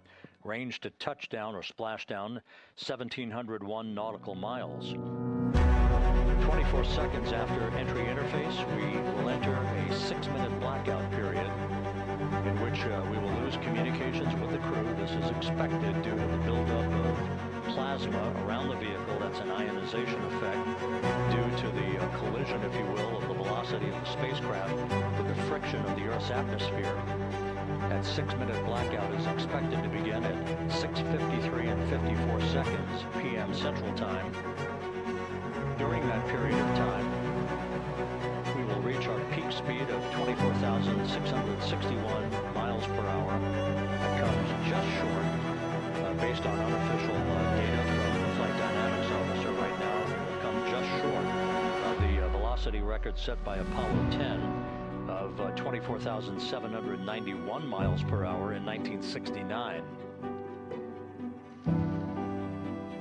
We expect peak heating on the vehicle at 6:54 and 52 seconds p.m. Central Time, a minute and 22 seconds into entry interface. At that point, we will be just 204,000 feet above the Earth, traveling at 33,000 feet per second. The blackout period is expected to last 6 minutes. We expect that blackout period to end at 6:59 and 55 seconds p.m. Central Time.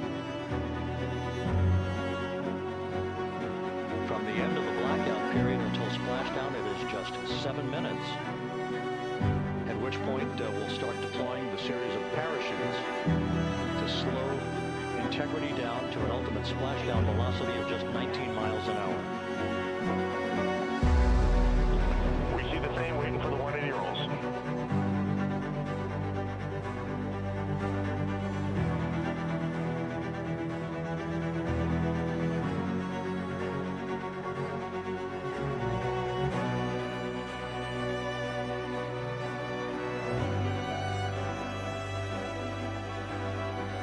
Parachute deployment sequence once again will come in several segments, but in rapid fire succession. Window 2 looks a little smaller than yesterday. Guess we'll have to go back.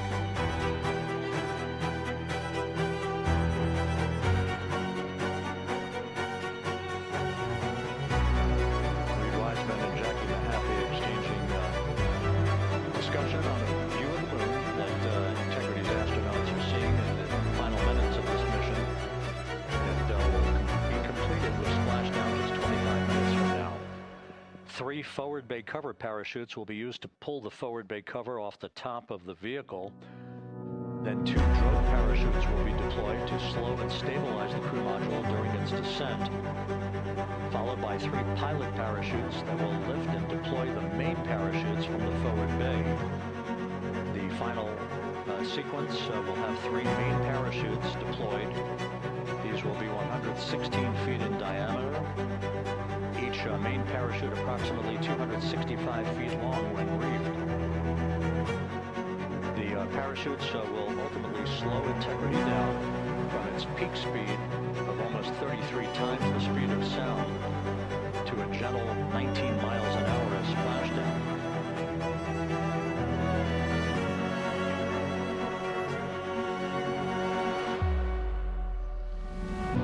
The vehicle is now currently in a roll to the proper attitude for entry interface.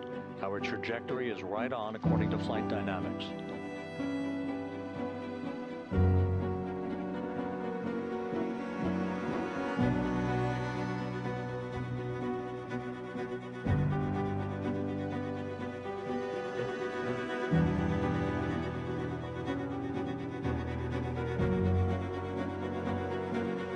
Integrity is on a trajectory from southwest and northeast across the Pacific Ocean, descending at a rate of 15,000 feet per second.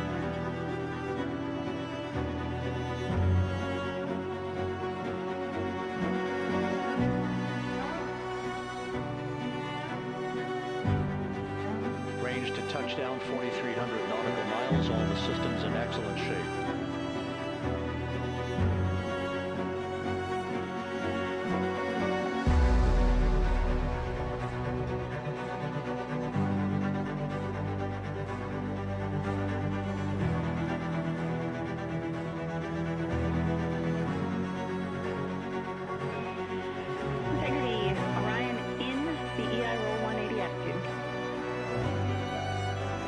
Looks good on board, Jackie.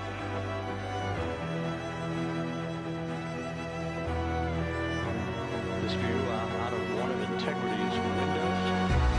We had a call for 3 good barrels. Those are barometric pressure sensors that feed altitude and rate of descent information to Integrity's computers that will trigger the parachute deployment sequence. We are less than 9 minutes away from entry interface, 22 minutes from splashdown.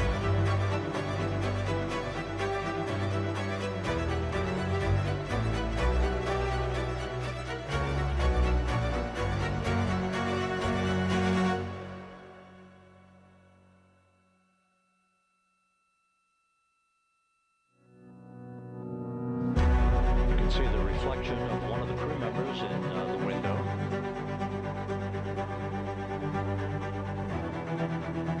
Out in the Pacific, the weather conditions remain go. Just a few clouds, some scattered clouds. Winds at 10 knots. Wave heights just about 4 feet. A gentle day in the Pacific for the homecoming of Integrity's astronauts.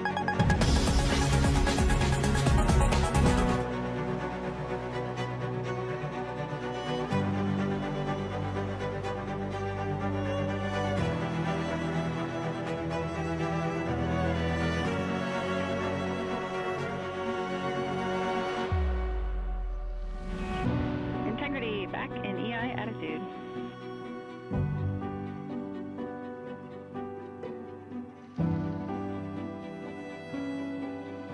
We see the same on board, Jackie.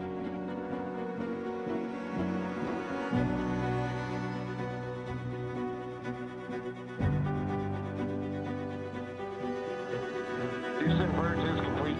Crew and vehicle are configured for entry. Houston copies. And we're in step 37, transferring nav speed to BFS.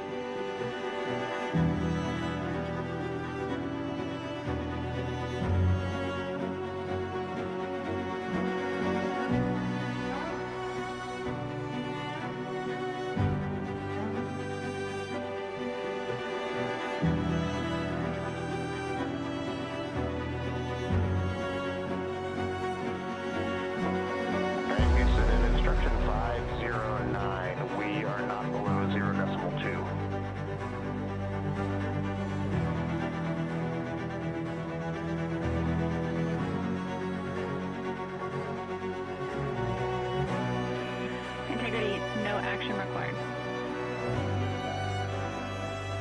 Integrity.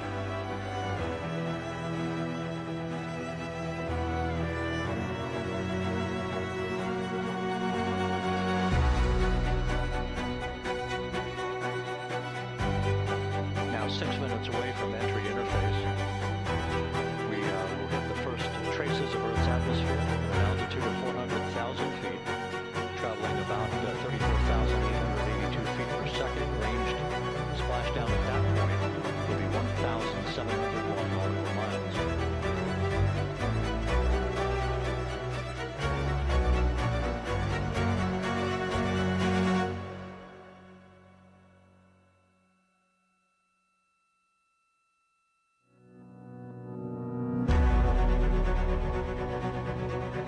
Once again, just a reminder, some 24 seconds after entry interface, we do expect to lose communications with the vehicle and the crew during a 6-minute blackout period, and a plasma shield will build up around the spacecraft due to the ionization, due to heating effects.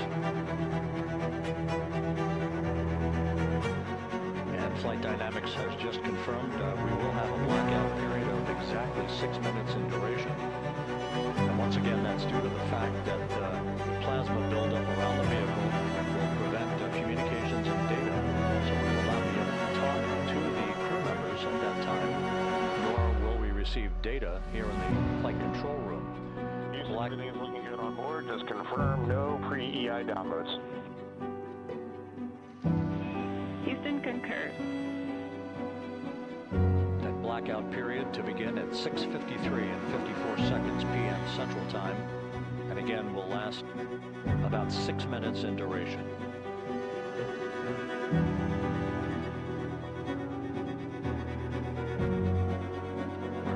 minutes away from entry interface.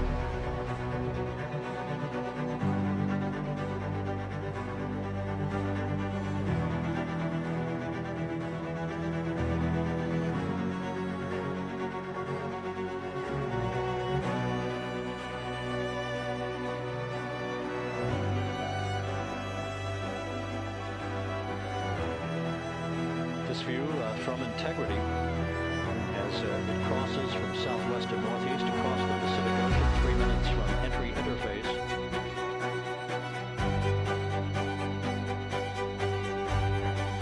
"16.5 minutes till splashdown."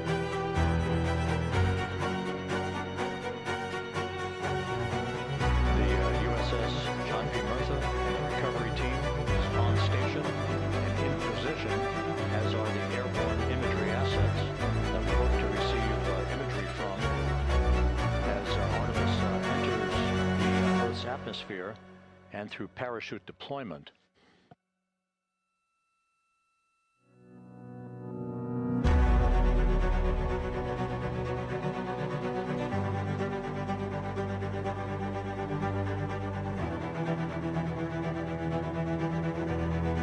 All of Integrity's systems are in great shape. The crew is ready to complete its mission just 15.5 minutes from now.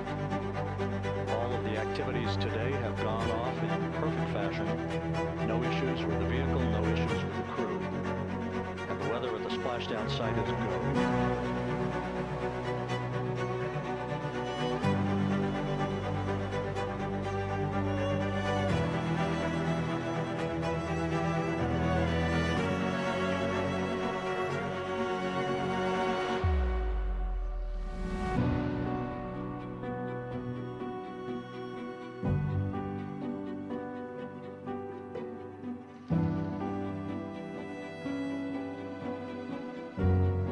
Coming up on 1 minute until entry interface.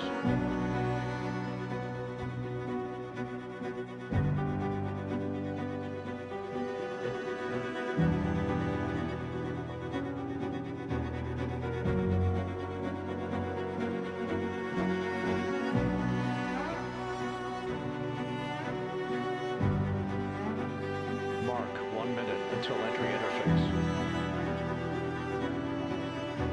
1 minute, 20 seconds until the expected start of our 6-minute blackout. Integrity, 1 minute to a 6-minute blackout. Integrity.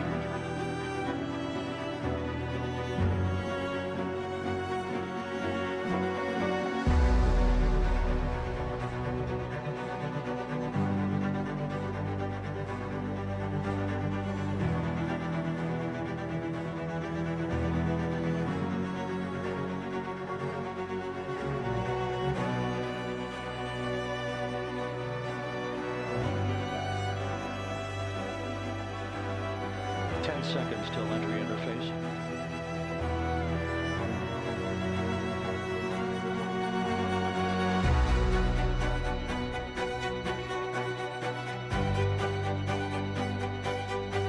And we have crossed the threshold now, entering the Earth's atmosphere. We're at 400,000 feet, traveling 34,800 feet per second.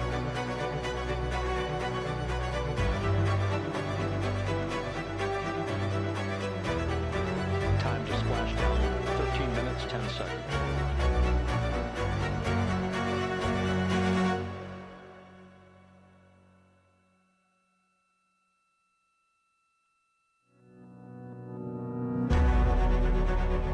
And as predicted, we've entered our communications blackout. This will be a 6-minute blackout period. No voice, no data from the crew.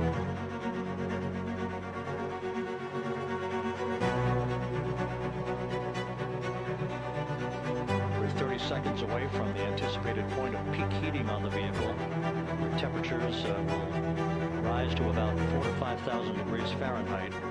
This is the true test of our trajectory.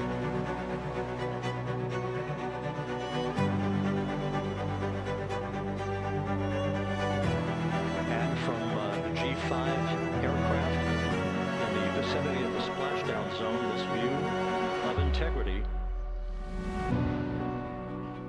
So that pinpoint of light shows the vehicle as it enters the period of peak heating in the Earth's atmosphere, the first tug of gravity being felt by Integrity's astronauts since their launch back on April 1st.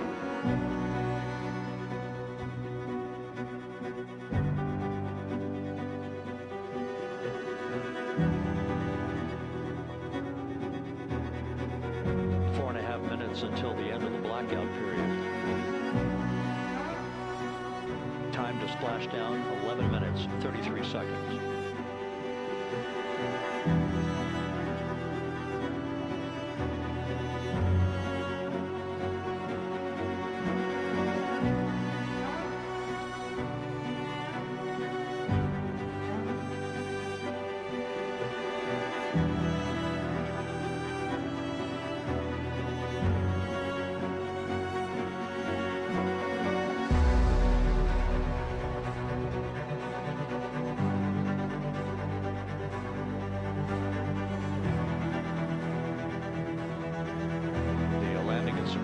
Reports that the P3 has acquisition on Integrity.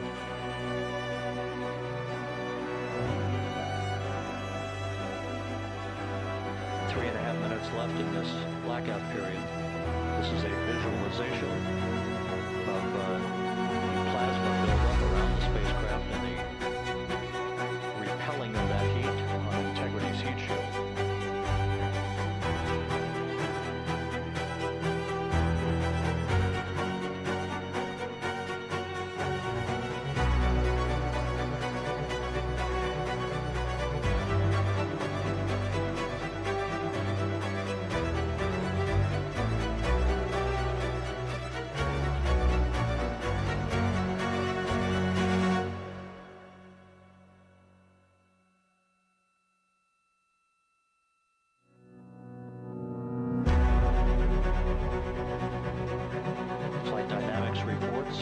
That airborne assets in the vicinity of the splashdown zone do have a visual on Integrity.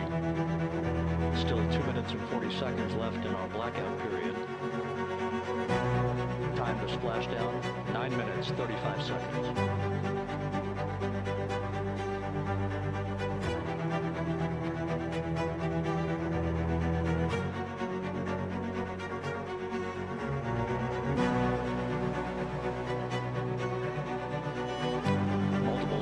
Assets as part of the recovery team all have visuals on Integrity.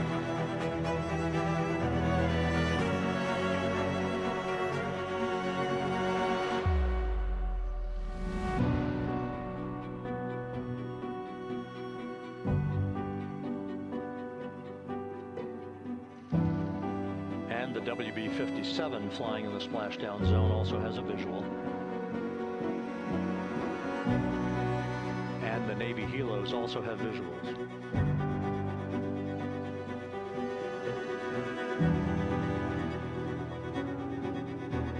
We're still in the blackout period. Still do not have communications from the crew.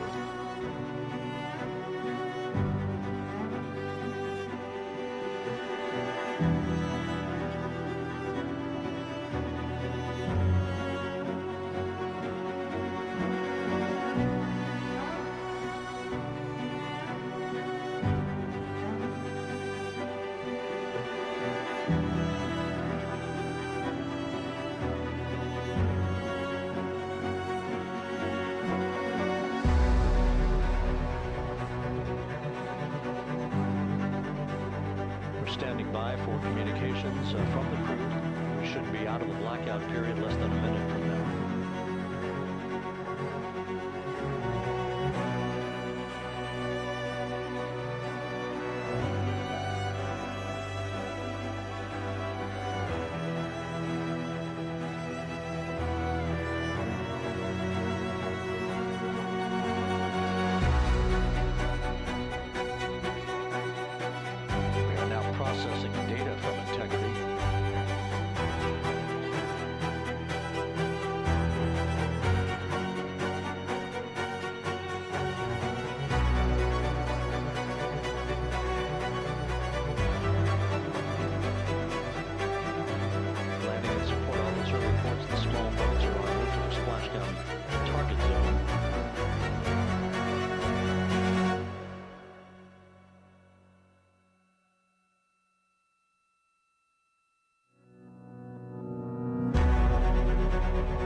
through 150,000 feet. Our trajectory is perfect. We're getting intermittent views of integrity. Still waiting to establish voice communication.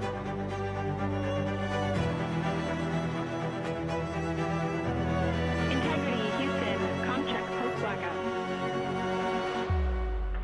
Houston, Integrity, we have you loud and clear.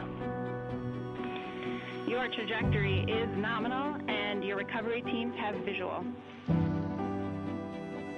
Guides looks good. No action for the enabled internal camera controller fail. Big cheers from the viewing room here in Mission Control as voice communication reestablished with Commander Reed Wiseman. For America and a waiting world, Integrity is 5.5 minutes away from coming home.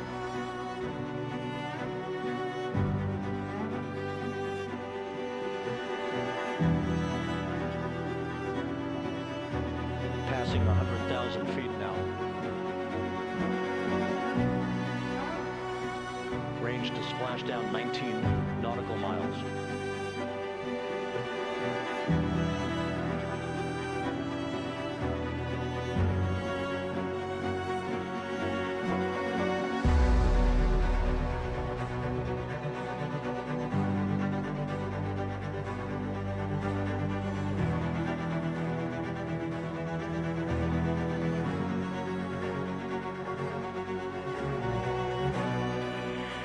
Integrity, impact to the camera controller fail is no cab line views of the chute.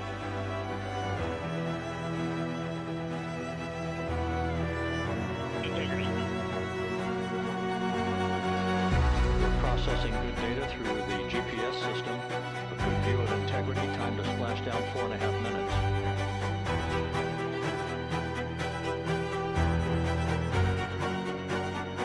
And a view of Integrity from the WB-57. We're at 50,000 feet.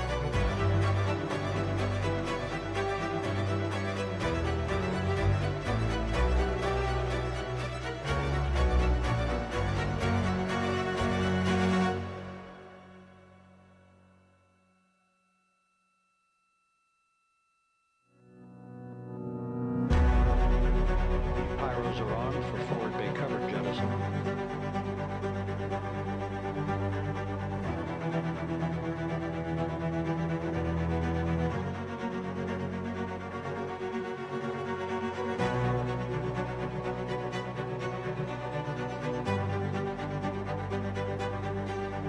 And there go the first series of parachutes, and we're on droves. And Houston, we're visual 2 drones out the window. 2 good drone shoots. Next up, We copy, we see them. next up, the deployment of pilot parachutes that will pull the main chutes out. Time to splash down 3 minutes and 10 seconds.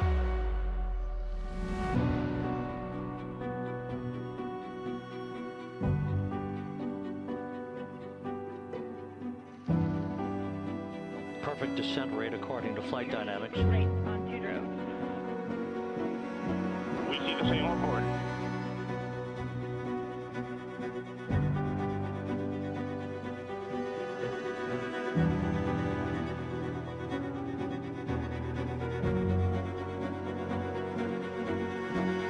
Passing through 10,000 feet.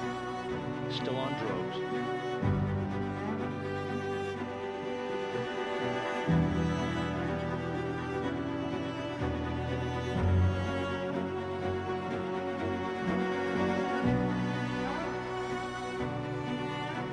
Main chute deployed.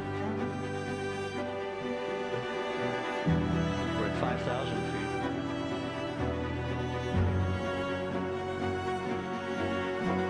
Search and recovery beacon has been activated on Integrity. And we have 3 good main chutes. Good 3 main chutes, good reefing, good descent rate. Great, we see 3 good-looking parachutes.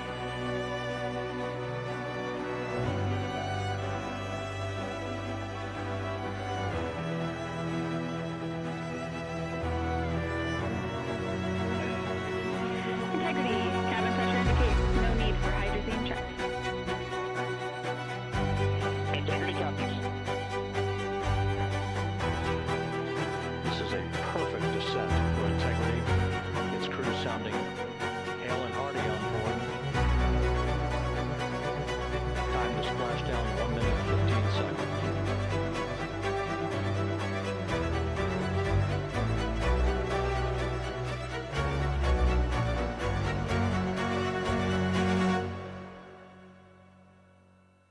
Integrity about to complete a journey spanning 694,481 miles from its launch from the Kennedy Space Center back on April 1st, and a trip around the moon.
Integrity, splashdown, sending post-landing command now.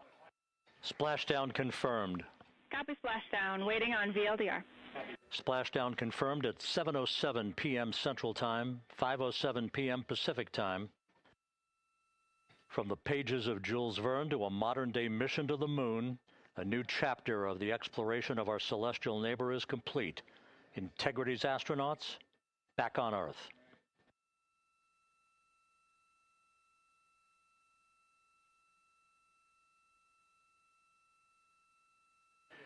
And the landing and support officer reports the vehicle is stable 1. We still will be deploying the crew module uprighting system to maintain that orientation. A perfect bullseye splashdown for Integrity and its 4 astronauts.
Y ahora hay que esperar que lleguen los botes, poder instalar los flotadores para que luego puedan abrir la cápsula, puedan descender los astronautas de forma exitosa, hacer los chequeos médicos que mencionábamos antes, los primeros signos vitales obviamente, y luego los van a transportar hacia el buque ya obviamente proporcionado por la Armada de los Estados Unidos, que están por ahí. De hecho, creo, si no me equivoco, esos puntos que podemos ver son precisamente algunos de los botes. Ahí estamos viendo las imágenes. Ahí se ve justamente. Entonces va a ser también no solamente el primer contacto con la Tierra, sino también el primer contacto nuevamente con los humanos luego de 10 días, porque ellos estaban, claro, dentro de esta nave Orión, pero comunicados entre ellos, comunicados también, por supuesto, de manera telefónica, con distintos computadores, también con los equipos de la NASA, que no solamente ellos son los que formaron parte, por supuesto, de esta misión, sino que también habían equipos, por ejemplo, de la Agencia Espacial Canadiense, también europea, pero ahora ya deberían tener los próximos minutos este contacto con los equipos médicos que le van a realizar todos los chequeos para ver que hayan regresado en forma, que puedan ir también un poco amoldando sus cuerpos, acostumbrándose a lo que es este reintegro a la Tierra. Justamente, de hecho, yo creo que si es que todo sale bien, ya en una hora debiesen estar los astronautas, ya podríamos verlos, tal vez con un poquito de suerte vamos a alcanzar a ver cómo instalan los flotadores y no creo que el primer contacto, pero tú mencionabas, de hecho es bastante interesante porque muchas veces que los astronautas van a la Estación Espacial Internacional están por más de 200 días en ocasiones, o sea, es un grupo pequeño que está precisamente interactuando entre ellos y no tienen un contacto cara a cara, piel con piel con otras personas, más allá de la tripulación que está en las distintas misiones, en este caso Artemis, que son 4, los vamos a nombrar de nuevo, que se me fue mencionar a Jeremy Hansen, que es el especialista número 2, que es el canadiense precisamente, sí, que es parte de esta tripulación, todos los demás son estadounidenses, miembros de la NASA.